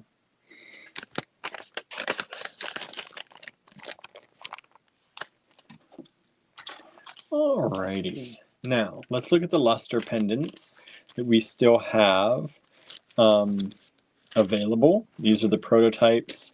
In most cases, all of these are very good. They're just, we were testing settings and things on them. But these ones, the production ones had a black glass coating on the back. These actually have the luster color on the back, because originally, and on some of these, I don't know if they all sold or not, some of them are two-sided because we were using both sides if we needed to determine laser settings, because these are all laser etched. So sometimes we'd put them in on one side and it would be too much, so we'd flip it over and put them in on the other side and try a lower setting or a higher setting. This is MA93,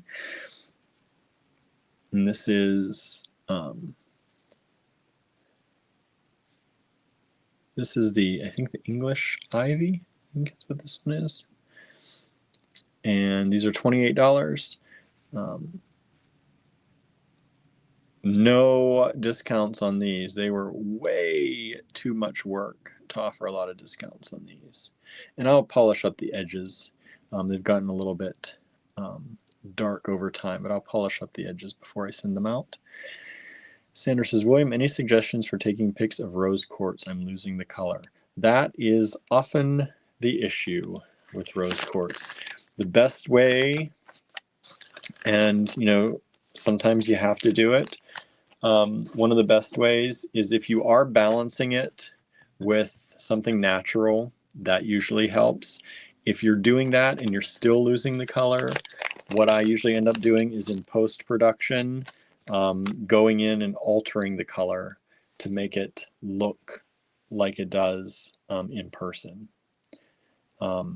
We don't like to, you know, alter colors too much in post-production a lot of times, but with rose quartz, That's sometimes the only way you're going to get to keep that color. Do you use a Mac? I can't remember if you use a Mac or not. If you don't know, on the Mac, in the Photos app, when you're looking at a photo, let me pull up something here. Oops. So that I can tell you. So you go into the Photos app. I don't know if you use another app other than the Photos app, but if you do go into the Photos app, you can hit your edit, and there will be a section under the edit that's called Selective Color. And you can use that dropper to select that specific color. Select the rose quartz bead that you're looking at, and you'll be able to change the hue, saturation, luminance, and range of just that particular color. Now, if you have that same color in other places in your photo, it will go on and adjust those. So if that's the case, then you probably want to use a program like Photoshop or Affinity Photo, mask that area off and adjust the color that way.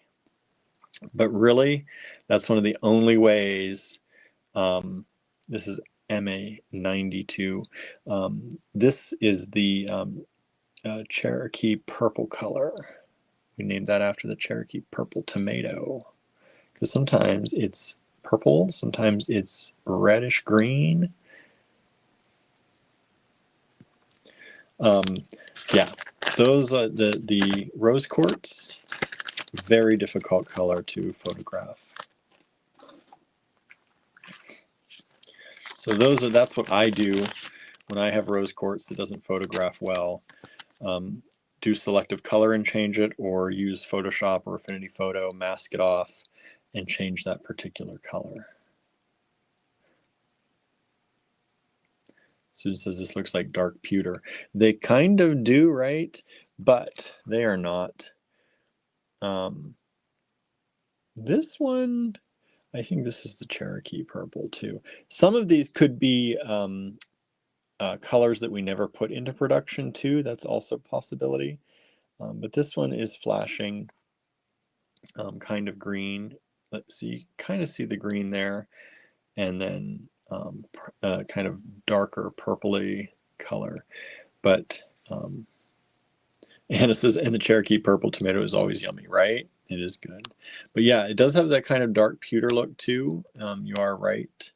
And these are really good. Like you can put this with like a gunmetal chain. It looks really good. Andrew also said that for photographing, natural light helps. Natural light also helps you see the color in this better.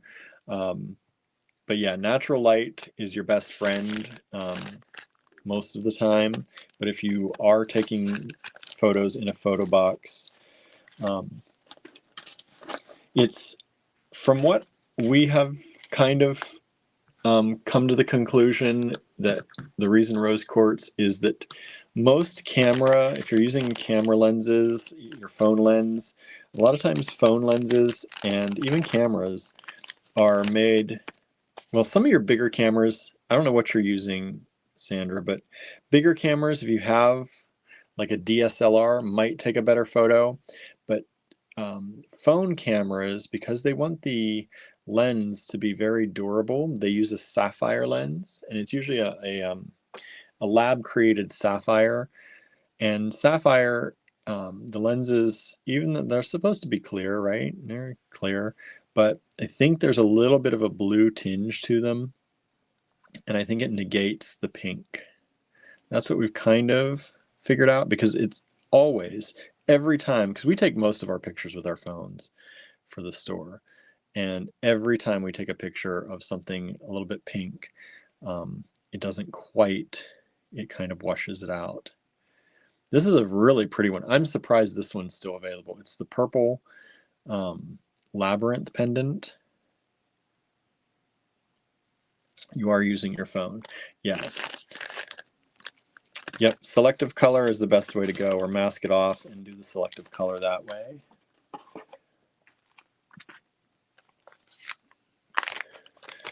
Andrew said it's like bluing for laundry, right?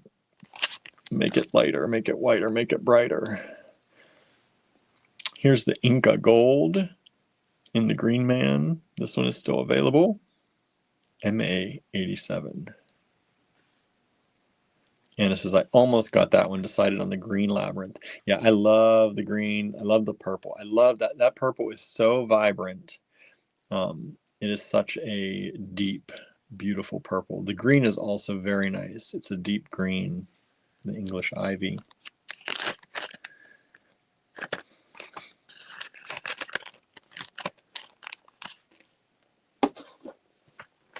And the Inca Gold, that's such a good, bright color. It's a very golden color. Now this is the labyrinth in the other kind of purple. This is the one that looks kind of blue on camera. Again, this is another color play. It's looking more purple today. It is purple in person, but every time I go to take a picture of it, it comes off as almost a light blue or a faint blue. And it says lilac. I think this is the lilac. Lilac, French lilac, I think we called it. Or there's a Phoenician purple. I think the Phoenician purple was the darker one. And this is the French lilac. But it does kind of look blue, but in person, like in person, it's very purple. It's like very close to that. Anne says, I got that Cherokee tomato.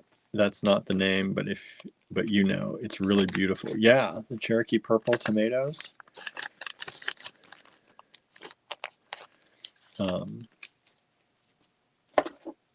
It's a beautiful color. And the tomatoes are good.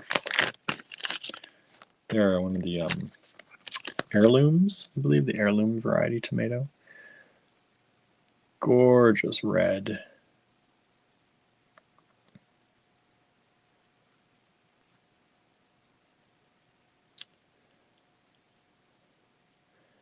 It's funny, I think we have a good bit of these. I feel like we have a number of these labyrinth ones still left, and that was probably one of the most, I think it was one of the, we only had 3 designs that we did these in 6 colors, but the labyrinth was requested. A lot of the orders that we did get for these, which was not a ton, we thought we'd get a lot more, but a lot of them were the labyrinth. So it's funny to see that there's any left here, especially in such vibrant colors. Andrew says, I just never know when they're ripe. It is hard to know when they're the perfect ripeness, right? Here's that. I think this is the Phoenician purple. This is that deep purple in the Green Man. MA97, $28 each.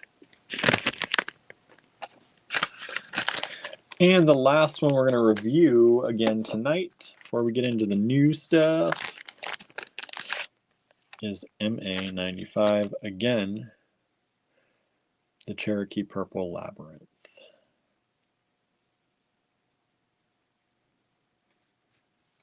So that's that. I'm going to take a drink real quick. Leave that up there for you to look at.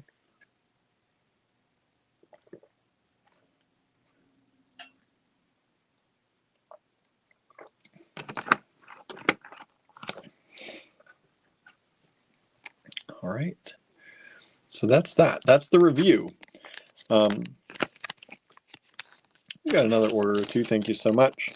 I know most of y'all watching have seen those already, probably, or saw most of them at least, and got your orders in already. So we appreciate that.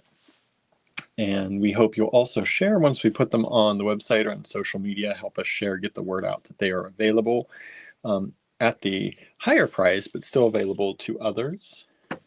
And let's take a look at some new random stuff, a little bit random. We have some lots here.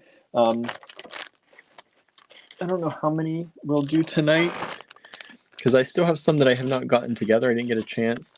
It's been a busy day. But we're going to take a look at some of these things. These are, we have 2 lots. 2 lots. This is a vintage plastic.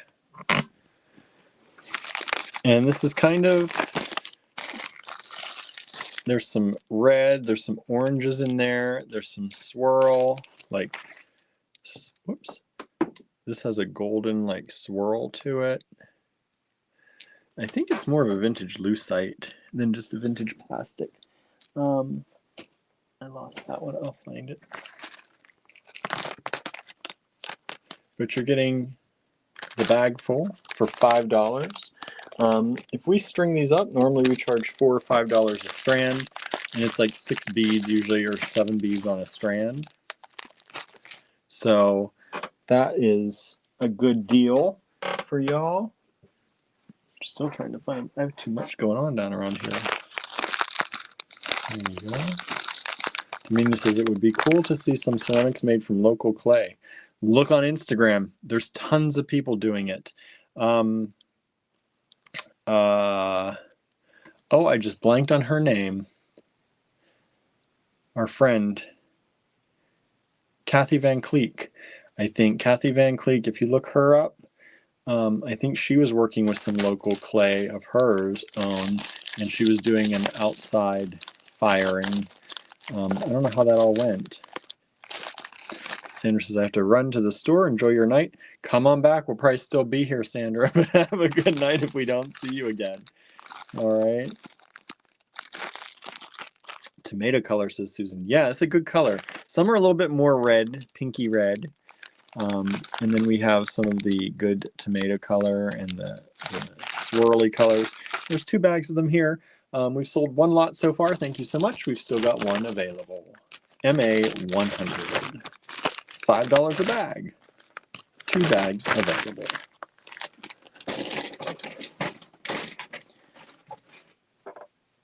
Yeah, I am not at the point where I am going to be digging out the local clay, because that's a lot of work.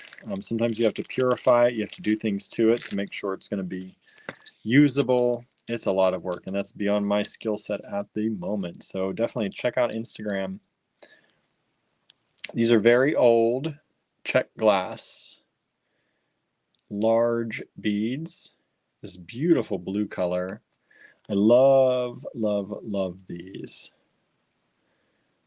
And they're $4 each. There are 5 of them available.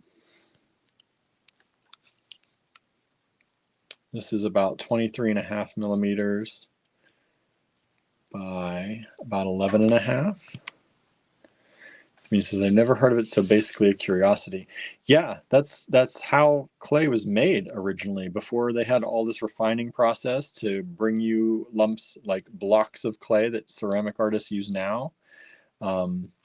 People back in the olden times, that's what they did. That's why it's called clay. They dug up the clay in the ground and used it and fired with it. Andrew said Julia Castor sometimes uses wild clay. Yeah, check out Julia Castor as well.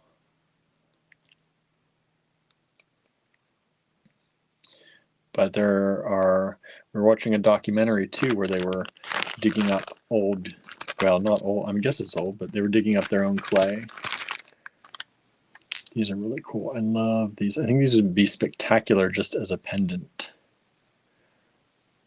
Just an old Czech glass pendant on chain. Yeah, modern artists, that's what we're talking about. But that's how it was originally done. So people definitely do it. People still do it the old way. You can find them all on the internets. Like we find so many things nowadays, right? Pascal Baudar, B-A-U-D-A-R, Andrew said, also uses wild clay.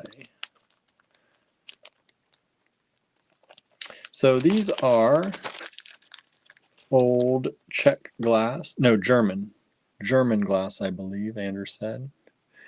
There are 2 pairs of these available. They're $3 a pair. Old, vintage, probably antique. These are probably antique at this point. German glass. And they're $3 a pair. 2 pairs available. MA102.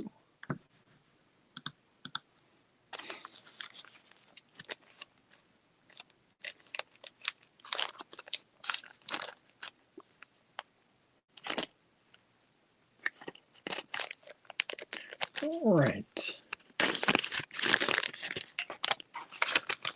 Y'all are quiet on this Monday. Not a lot of chit chatting. What's happening? What's going on, everybody? I feel like I'm here by myself.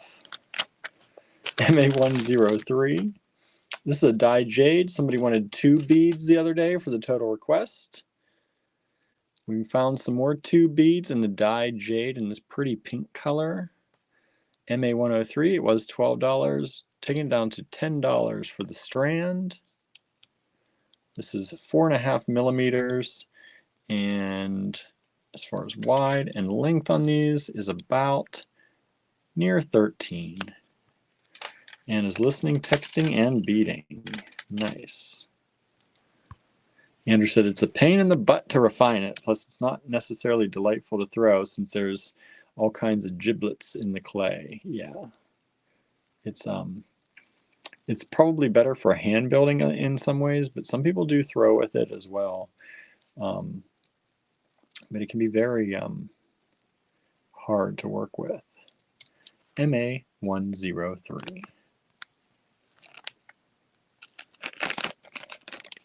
Susan is pooped. Lots of home care stuff, and Dune Prophecy is intense.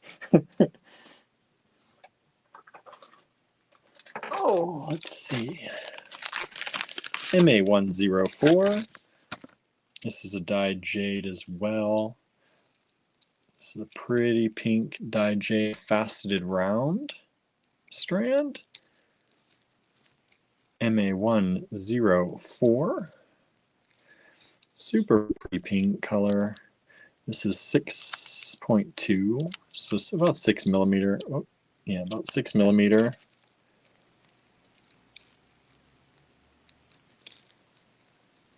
MA104. Andrew said they call them Viking toenails. What, the giblets in the clay? Is that what you're talking about?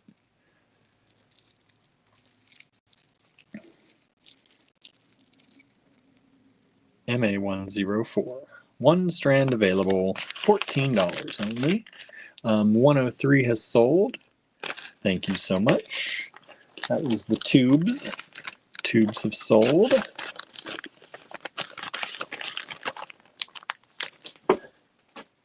Let's see. What's 105? What do we got? Oh, these are pretty. This is a coral lantern-shaped bead. Oh, where's my? I'll give you the length on these. So this is a dyed coral lantern-shaped bead. This is all vintage coral. We do not sell new coral. We don't condone that. A lot of places have stopped or supposedly stopped the acquisition of coral. But there are still some places that do get it new. We do not. We only sell the already vintage stuff. These are lanterns. Beautiful shape on those. Beautiful color. They are dyed. About 7 millimeter lantern beads. But I love coral. You can see, look at the striations of the coral patterns in there. You can see them through that. Really beautiful. And this is a 16-inch strand. MA105.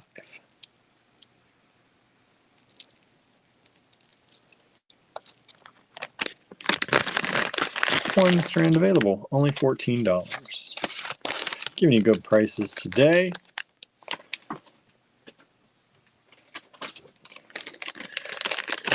Another good one, MA106, black onyx, faceted rounds. MA105 has sold, thank you so much. MA106, black faceted rounds. These are about 8 millimeters, 8 millimeter in onyx. And that's a 16-inch strand. 1 strand available.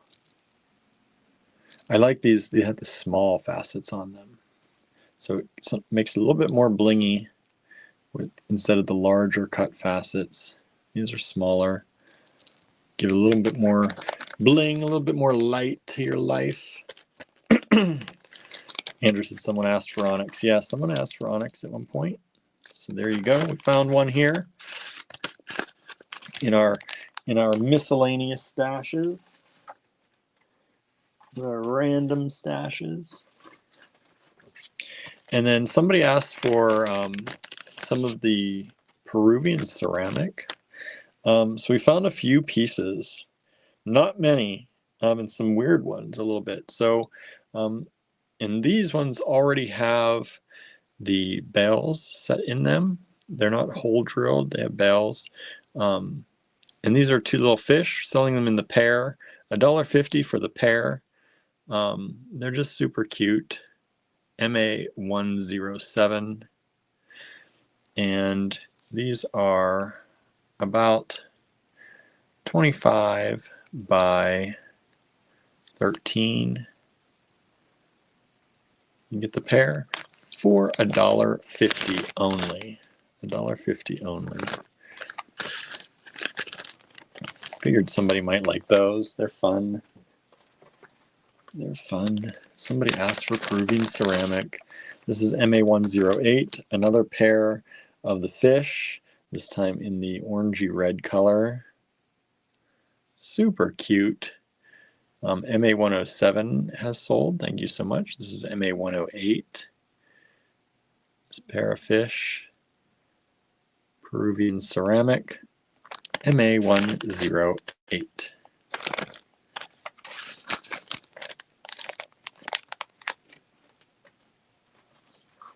What's next? MA109. Anybody in Texas? Anybody in Texas? No people in Texas? This is a pair of Peruvian ceramic. Don't know why they were doing Texas and the Peruvian ceramic, but they did. They've done some things like that. These have the bell here on this side, so they sit like this. And this is MA109. 108 has sold. Thank you so much. 106 has sold. Thank you so much. This is 109, $1.50 for the pair of the Texas State silhouettes.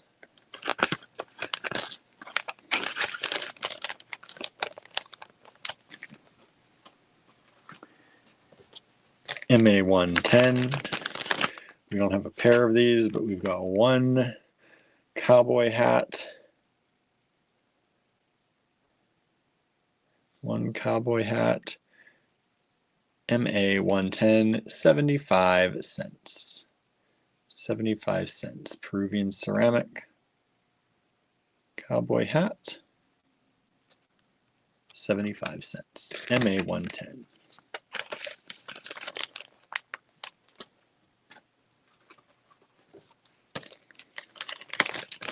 MA111, Peruvian ceramic little teddy bear. Little teddy bear. MA111, 75 cents on that one. This is about 25 by 34. Or let's see, about 1.25 inches by about 1 inch. MA111. 75 cents only. Cute little pendant for a kid.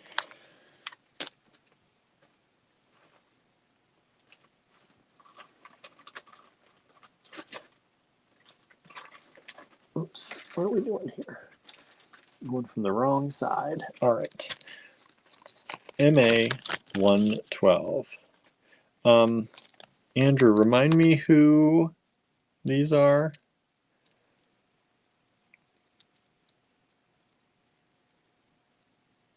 I'm blanking on the name. MA112, $18.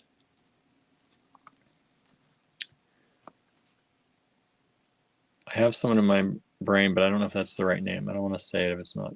Lamport glass. This person I know does not do Lamport glass anymore. We're giving you the price is the same price they used to be, but this was like back in the 90s. So you're getting like the 90s price on these. Beautiful pink Lamport glass beads. Gail Crosman Moore. I was right. I didn't want to say it and not be correct. Gail Crosman Moore. If you know Gail, used to do lamp work. She does not do lamp work anymore. And this one is, let's see, approximately 14, close to 14 millimeters. One's a little over 14 and about 13 and a half. MA 112. MA 111 has sold. Thank you so much. Oh, early 2000s, Andrew says, not 90s, early 2000s for that price. And you're getting the same price. No inflation on those. No inflation on those. MA 113. She's doing mostly shrink film now. Nice. I haven't seen what she's been getting up to lately. I love her work. I love, love, love her work. So this is a set of 5 Lamport glass beads. MA 113, $35. And these ones are approximately 16.2, 16.9, 15.9, so about 16, somewhere around 16 to 17 millimeters.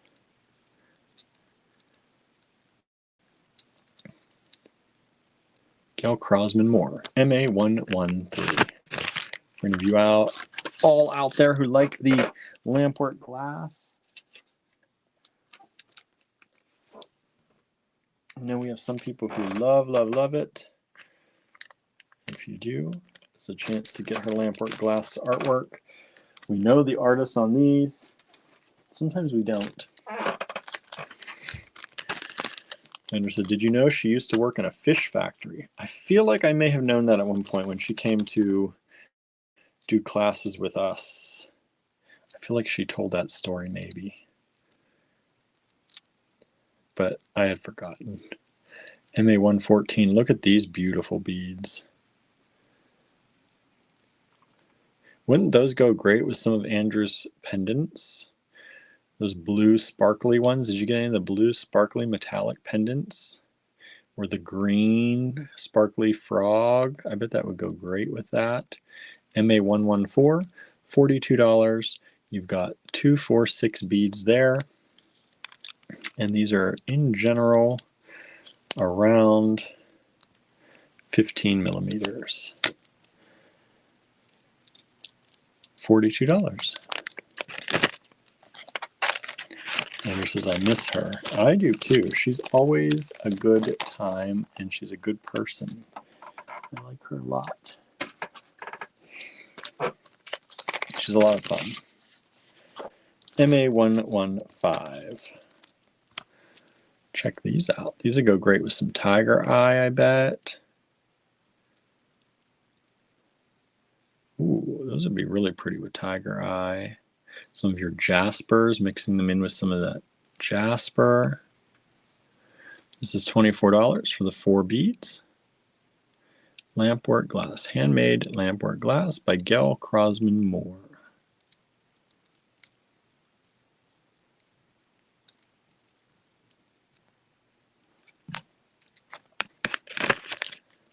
$6 a bead. That's pretty normal for Lamport rounds like that. MA 116, vintage Japanese. These are super cute. They've got the little dimples in them. Little dimples. I love the vintage Japanese dimpled glass. It's super cute. I think they're so cute. Kawaii, they say, right? In Japan, kawaii means cute. 9.6, I remember that from Japanese. 9.6 by about 9.2, 9.8, somewhere in there. So charming, says Anna. They are. And we don't have a lot of the vintage Japanese left like this, so this is really cool. Vintage Japanese. You get 2, 4, 6, 8, 10, 12, 14, 16, 17 beads for $6. These are probably antique. Antique Japanese probably at this point. MA116. And that has sold. Thank you so much.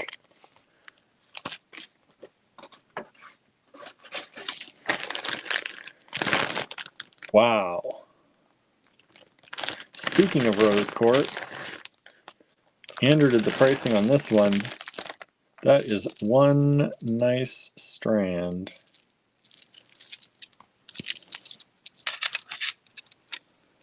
Look at those. Was 32. Andrew brought them all the way down to $28 for y'all. $28. And it is more vibrant in person than it looks on the screen. I will definitely say that too.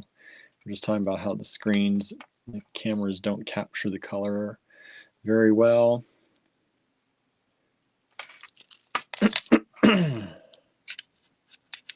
This is definitely, and it says cool, like simple cut drop, chunky fun. Yeah, they are chunky fun. This is about just about 18 by 14 chunky because they are thick. They are about 7.5 millimeters thick. Super cool.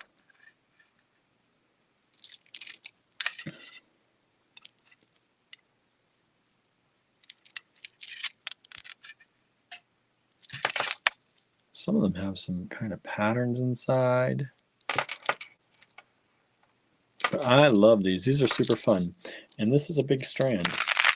This is a 16, let's see, 15 or 16 inch strand. Let's do it this way because, well, that's a 15 inch strand. That should be my drag name. What? Chunky Fun? Is that what you're saying? MA117, $28. One strand. It was 32. Well worth 32. If that goes into the store, it will be 32 again. Or in the online store. Andrew dropped it down to 28 for y'all for this live. Let's see, what do we got here? Ooh, some lapis. Lapis. Let's see, this strand is just about 14-inch strand of lapis saucers. There's some good metallic shine in some of these. Look at that golden shine hitting sometimes. Andrew says, every time I see my mom, she says, you're not fat, just chunky. Like, thanks, Mom. Look at that. Look at that one right there, that metallic in there. Beautiful little lapis saucers. These are approximately 5 millimeters. 5.2, 5.1, yeah, about 5 millimeters. Lapis saucers, MA118, only $14 for the strand. It was $16. Andrew's bringing it down for y'all to $14. Beautiful. That's vintage quality right there. It's good stuff. MA118.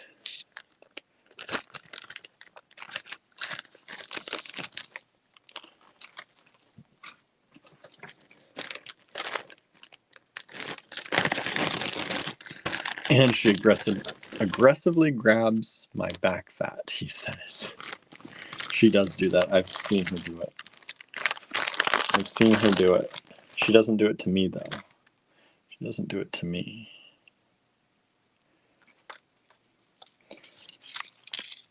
boy, he really priced these low for you.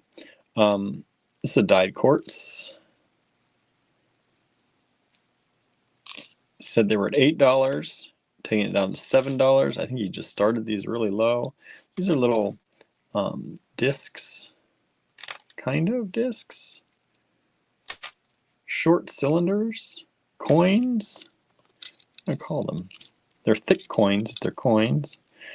4.5 by 2.2. 4.5 by 2.2. Only $7 a strand. These strands are approximately about 16. They're about 16-inch strands, 15 and a half, 16-inch strands. MA119. Beautiful, bright colors. Faceted coins. They're not. No, these aren't faceted. They're not faceted, but they're cool. I like them. We've sold one of these so far. We've got one still available. MA119. Thank you so much. Just a chill night tonight.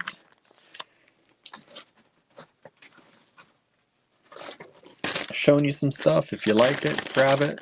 Remember, this is such a pretty color, 119. It is. I like that color a lot. That kind of fuchsia, the hot fuchsia color. I like it. I'm a fan of it. I've always been a fan of it. It's so pretty. All right, MA120. This is a strand of beautiful citrine chips.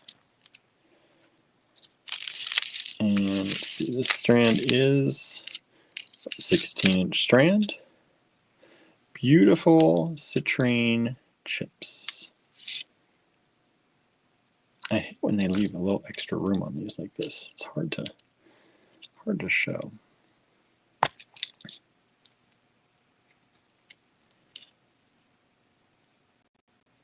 Susan says, like I wrote earlier, just pooped. Almost no gas in the tank. I get it. I supposedly slept a lot because I got to bed early, but I woke up in the middle of the night, and always, even if I sleep in, which I did, it was so hard. Oh yeah, Andrew's asking, is your friend coming with you to Johnstown, Norma? I know you said you're meeting your friend, right, Mary Jo? And I think you said she's going to come to Johnstown, possibly. Yeah, Norma's coming to visit us. I don't know if we ever said that. We're getting to see Norma next this week? This week? No, next week. Next week? Or in 2 weeks. I don't know what week it is. Susan says, I've been doing that, waking up a half an hour early. That's not great either, right? That's not great either. I don't like waking up early. I'm not a fan of waking up early. This is MA120, only $13. That's a good price for this. That's a good quality citrine. It's that nice, bright citrine. It's not the orangey. It's a nice light yellow color citrine. Although I like the orangey one too. Orangey ones too. Or says, yes, Mary Jo wants to come. She's trying to arrange an appointment that day. Or rearrange. Oh, good. Andrew says we should have a home week. What's a home week? A week at home? What is a home week? Let's see. It is next week. Next week, Norma's coming. Wow. Crazy. Crazy. Hey, Cindy just joined us on Instagram. Hello, Cindy. Hello, hello. Oh, everyone come to the store. That'd be nice. Like homecoming, right? Home week. Okay. This is all I had set up, but I have more stuff. Hold on, the papers and the marker are down on the floor. Let me get them.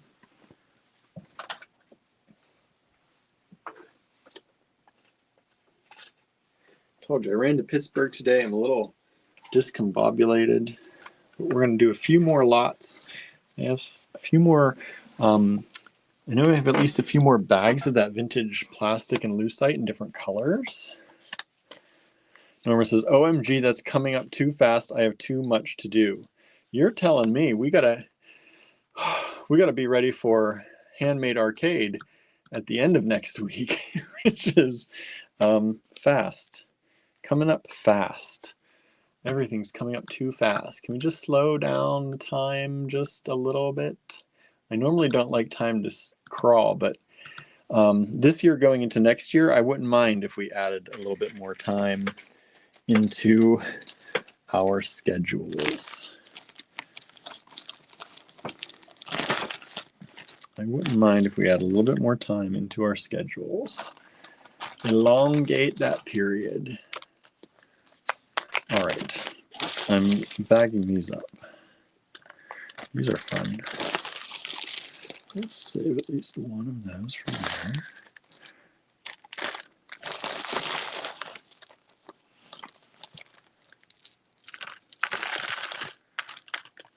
Sorry, everybody. Bagging things up as we go. Trying to sort these out. I want to make sure both bags get similar quantities of things. I think we're going to have 2 more bags.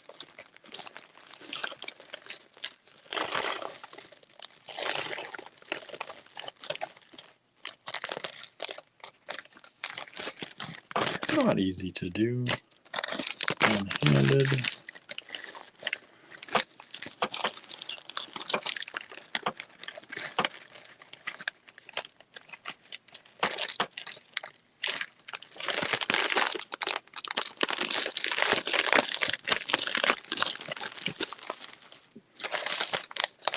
Trying to make sure they're pretty even.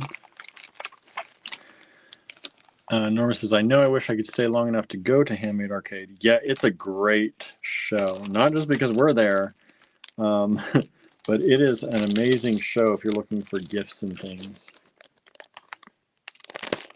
Crinkly noises attract cats at my house, says Anna. Well, you're going to get some cats attracted. All right, so this is the blue version. This is MA121. I think they were $5 each for each bag. I think that's what I did in the first ones, right? Yeah. So this is MA121. This is the blue. So it's got some of the large ones. It's got some kind of lapis-like ones in there. It's got some kind of semi-transparent ones. All different fun beads. Let me take some out so you can see. It's got some of those swirly ones in there too. So 2 bags, $5 each, MA121. And I'm going to leave those there for you to look at while I make another bag or 2 of these. I think this is just going to be 1 bag's worth. Hello. Howdy. He's back, everybody, in person. Figured I would show, to keep you from being too frantic, I could show the new polymer. Okay. Pink. I have some other stuff that's in the works, but it's not ready yet. So tomorrow maybe, or whenever day. We're just going to get 1 bag of this color.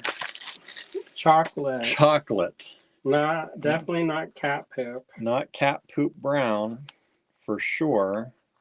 Unless you want it to be. Unless you need to match some cat poop Suzanne. earrings, Suzanne. You can make your own. Right? Suzanne's still watching. She was if you don't know what we're talking about, she was talking about how she's getting ads for cat poop earrings. So here's some chocolate. And we were just digging this out when she said that. She said that. So I thought that was funny. These are acrylic. Yeah, vintage acrylic. And there's only 1 bag of this one. Of the chocolate. Of the chocolate or butterscotch. You know, I don't know. If you get a butterscotch that looks like that, then you may have to maybe pass on it. What did Cindy say? Is she coming this week to help you? Cindy, are you coming this week to help? Of course, we're going to be away tomorrow, so maybe Wednesday. MA 122, $5 for chocolate. Chocolate. Milk chocolate. Yum, yum. More like butterscotch, not kitty poop, says Susan. Maybe caramel. The mini says caramel colored. I'd say caramel. Like the good toffee kind. 122 has sold. Thank you so much. I know. Somebody liked that color. All right. What do we got for you caramel. over here? MA 123, $8 on these. Yes. And there's no. You have to pick and choose. Pick and choose. That's your own adventure. Pick your own adventure here. And then that will be the way. 1, 2, 3. Are these finished? These. Like, can they go in bags or should they not go in bags? I might do a final. Some of them I did the coats on, but okay, I might do another one on top. I won't take them all. MA 123. These are new. The new polymer clay for tonight. Look at that. That little fern baby. That's cute. I made this for a book club. We watched this book. We watched this book. You could watch a book. They made it into a movie. It's called Into the Wild. It's about that dude who got foolish and went out and lived in a bus out in the middle of Alaska. And then he was eating these peas, and I guess he didn't cook them or something, and then he ended up dying from them. So these are inspired by different wild plants. They look like fern fronds, right? The baby ones before they get, because of the little texture on them. That's what I think I have a fern pendant somewhere. Or the tassels on a corn. They could look like that too. Or wheat. Corn tassel? Yeah. Nah. Yeah. Wheat don't look like that. No? No, then it's more compact and then on a stalk with a little floofy at the butt. Yeah, but when it comes out, maybe and fall down. I guess I'm not looking at wheat. There's a wild seed that looked like this in our fields. We just called it wheat, but it wasn't wheat. Burger. What do they call that? Dale says, I love the pendant and the color. Thank you. Thanks. The color on these, I was inspired by check glass finishes. You know how you get the check glass, it's got the gold. It's not just gold, y'all, turns out. Oh. So I had to do some maneuvering to get the gold to the pop. There's 6 of those. 6 of these. I like this one. The tree. This one's a little bit different. Ooh. It's more silvery. Yeah, I like that. I love the silvery. Like, I like the Death Head Hawkmoth that had silver.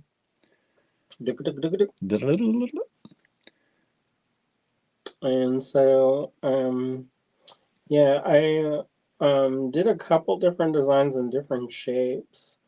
And so this is one of them. MA 124. I kind of thought about drilling holes in this and then putting beads, like stringing beads in it.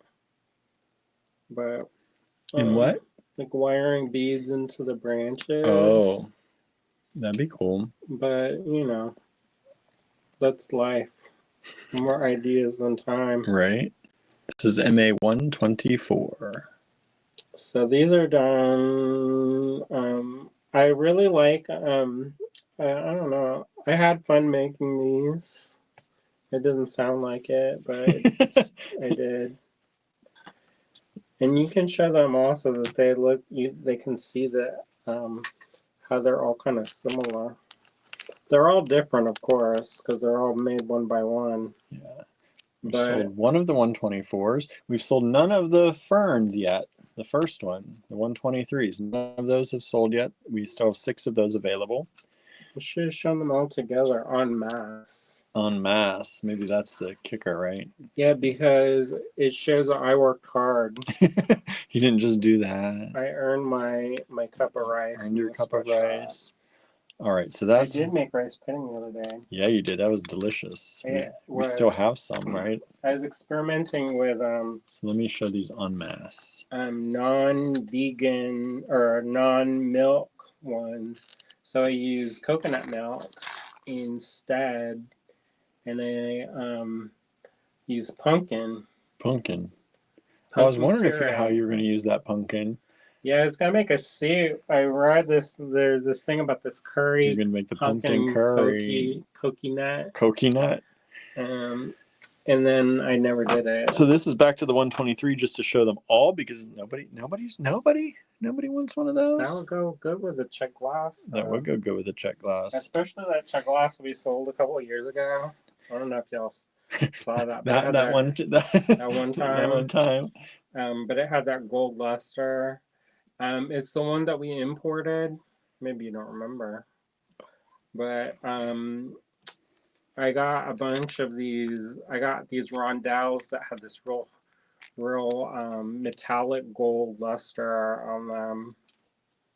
And they don't make that all the time. Mm-hmm. So when they got it, when we got it, we were kind of excited about it. But then it was during pandemic time.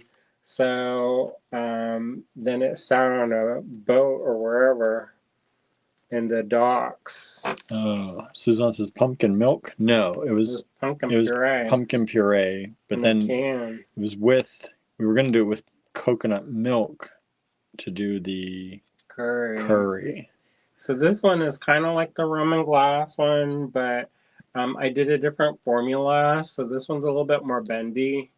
So just so you know, it's a little bit more bendy than the other ones. The other ones are more stiff. Suzanne says, I think I remember those.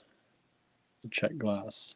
Oh, thanks. Oh, and by the way, the AG Live Challenge, use one of Andrew's pendants, polymer pendants, in a design, or show us one that you've made using one of those already. If you have one of the ceramic ones I made, you can use that. Yeah, he also did porcelain ones. They're the same molds, but they have different looks. I like how with this you can get some translucency. Yeah. So this I made a different mix to get that kind of almost jade-like color. Yeah, that's a good jade color. And so it kind of has that see-through-y look. That almost that glowy. It's not as clear as the rum and glass, y'all. No. And so that way I signed these ones. I didn't sign the rum and glass ones because the rum and glass ones, the faux rum and glass ones, you can see through them. So I didn't do that. But these ones you can't see through. Kitty Phil is doing total attention request right now, says Susan. And be like, I'm busy, Phil. I'm busy, Phil. I'm looking. I'm watching. Phil, they got... Give Phil that attention. Huh? Give Phil the attention. He needs it. What? No, give us the attention. Me. Andrew's asking for attention today. I know. If I was a cat, I'd be all, I don't know, probably hissing. Oh, wait. But there was more of that one. Oh, he did these ones. I love these ones. There's a version that doesn't have a heart. And he's like, I want this one. I was like, I already did one. I didn't realize you did that one. I love this forest scene. I love the forest. I love this forest scene. When I originally made this, I made it super dark. And I call it the darkest part of the forest. And it's based off of a Holly Black story. Look how detailed the forest is. I was like, did I make this? Wow. You did a good job. So I have some news to share. Oh. and y'all gonna hear it first. Have I heard this news yet? Peripherally. Peripherally. So, we came across the stash of Grand Tour intaglios, and we're going to be making reproductions of them.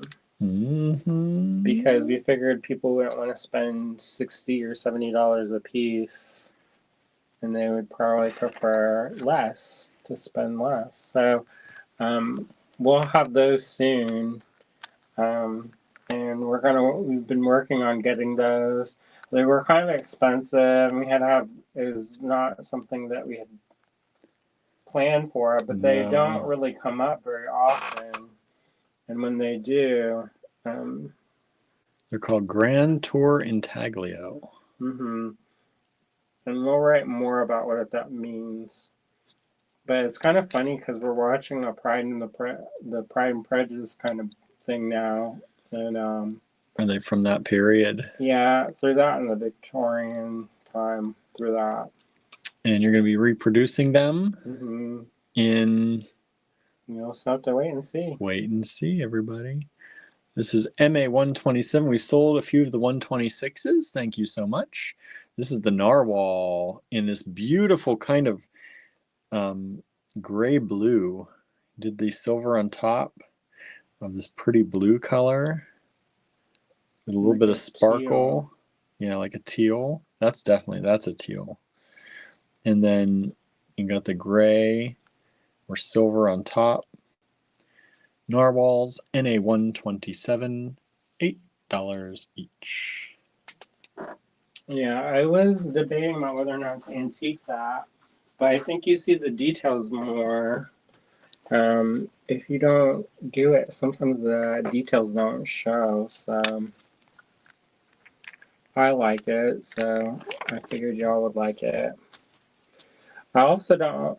The other night I did the pre-tell and let people pick, and I kind of feel like sometimes that gives too many people options, and if they don't get it, then they get kind of upset. So I started narrowing it. Yeah, but we did sell at least one of each of those. Well, good, because I'm not making them. No, but I mean, we offered them for sale if people wanted them. I know, but like in the website and stuff, sometimes what happens is, like, if you have so many options, like at one point you could pick your colors and all this other stuff, and people would be like, well, I want this like this, and I want this like this, and then it is crazy making. Yeah. MA 128. And normally I don't like to use that word crazy because I want to normalize mental health wellness, but it literally makes me feel the craziness. So he gets hot in the head. Correct. So this is the rooted heart, springing a new plant. Love grows. I think it's like grounded by love or something I called it. And I can't remember why I carved that. I think it was when we bought maybe the cottage. I thought this was pre-cottage. Mm-hmm. That could be wrong. Or maybe when we moved the store. I can't remember. Was that the Creative Heart campaign? When was that? No, this was after that. Oh, was it? But it looks similar, huh? And it says, thank you, Andrew, for normalizing mental health. Trying. MA 128, $8. I 6 of these available. Just like everybody else, but just got to keep trying, right? When you know better, you do better, right? So these ones are green, and it's kind of got like that copper. And I kept this more plain. It is quite penny copper. So that it was kind of subtle. Yeah, you really see the details on that way. Mm-hmm. Because if I antiqued it, some of that, I don't know if it would show as well. So, or did I antique it? I did antique it. Never mind. I'm making stuff up. I love these ones. If these ones sell, I'm going to keep them. I'm going to make stuff out of them. I'll be happy all day. So this is the eye that I was showing you earlier in the the faux Roman glass with the crust. with the crust on it. He said he don't like the word crust, but you know what? When you talk about crust of a bread and a good soup, Crusty bread. let's put the good crust, not Right. like crusty eyes or We've something. sold a few 126s and a 127. Thank you so much. Thank you. MA 129 are these eyes. These go along with those birds that he showed. They're This the was same finish. 125. So I've been We experimenting. didn't sell any of the birds. 125. Oh, really? Not yet. I love those ones. I do. I love this bird. I love that design. You know, I made that for a mystery challenge, and I feel like I never made it again. Yeah, I didn't see. I've not seen this bird very much. This was in a. It was in an orangey pink color originally, It was right? peach and lime green. Yeah. And I painted each You of the painted birds. each bird. I was like, did I not have others? I even did the little beaks and talons. I know. It was all painted up. And I was like, did I not have things to do back in the day? Because, yeah. And this went into a kit, right? A challenge kit. That was sold for $20. Yeah, 20 something, 23, 24 probably. No, it was $20. Like, no, $20. The pendant itself should have been $20. Huh? The pendant itself should have been $20. That's the old times though. Yeah. Hey, did Cindy say she's gonna come over or what? She's not there anymore. Doesn't look like it's not showing anyone's there. Go text her later. She just popped in and popped out. So, yeah, I can't text her now. Oh no. So this one, I love this. I made this. I love the eye design, and there is these beads. Is Anne watching tonight? I think Anne was here. Yeah. She got some of these beads. I posted these ancient beads that I was just smitten kitten with, and I was like, anybody who can do the glass can make these. And then my friend Stephanie Sursich, she made some, but then I was like, I can't be getting all these. So I was like, I guess I could make some. And so I made this limited run, and they were such a pain in the butt to make because I had to press out and cut each of the eyes. And then I made a core bead and then laminated the two sides with the middle core and then punched a hole. And I had so many failures with that. And then I antiqued them and made them like old-timey looking. So crazy making. And I love this one. This is the bird on the branch again. But this one you can actually see stuff. In the green gold. I love this green gold combo. What do y'all think of that? Do you like that? I kind of made it. I tried to make it look like jade or some kind of like stone, like translucent stone. It's got a good glow to that green. I wanted it to glow, but it, kind of like the Roman glass, but a little bit different. Less see-through. A little bit more opaque. Well, I ran out of that one clay, so. These are also a little bit larger. They are also a little bit bendy. I won't try and bend it, but Dale says, yes, I love that. They glow. They do glow. So that's MA 130. If do you have any more strands of the sore of that check glass with the gold on it? I don't know if I do. And then you have like one random strand of like a weird orange and green with gold on it. Yeah, I don't know if I do or not. I'd have to look. But that's it, everyone. MA 130, 9 of these available, $8 each. Once they're gone, they are gone. I don't have any more of that clay. Not making more of those. I don't remember how to make that color. So, Andrew, of course, not using recipes. I think some people are destined to use recipes, and then some people are not, and I just am not. He's like, I'm not gonna be me. So I kind of make a basic mix, and then The other thing is the clay that I use for the Roman glass, the faux Roman glass, is really super duper crumbly. And so Mm. it takes 3 times as long to condition the clay. So I don't like using that clay, but it does, I do like the effect that it creates. And you can get real thin with it and it holds its shape good. It's not as bendy as these ones. Sandra says, "Oh my goodness, you're still here. This is the last lot tonight, Sandra." There was also a strand of lapis saucers. If you missed those little ones, I think they're still available. What lot is this? 130. Oh, that's good. Yeah, ending on 130, and you see how those hit the light and shine different ways as the light moves. So I try it. So there's a little bit iridescence and shimmer. You can see there's a little bit of red coming through and orange. And a little bit rainbow.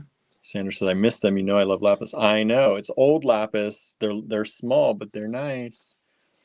And then And they're inexpensive. So I made these. You made these. So that's the show. That's the easy show for tonight. So we're just having an easy night tonight. I mean, you don't want to push another 20 lots? No, I'm hungry. I think Oh, you that didn't get that. it backfired in that instead of filling me up and just having a little bit so I wasn't too full, it made me now just want more. It piqued the interest in my stomach for more. Is that what and I'm getting a little bit of a headache between the lights and the heat. Well, here, I can fix the heat. We're not doing any more. He's like, nope. Nope. We've got tomorrow. All right, let me flip this camera around real quick. We're going to see my sister Sheila tomorrow. Yeah, we are. I'm excited about that. Plus, we only have 13 people watching tonight. They got bored. They got all bored of us? What? You needed to be more entertaining next. You'll know better for tomorrow.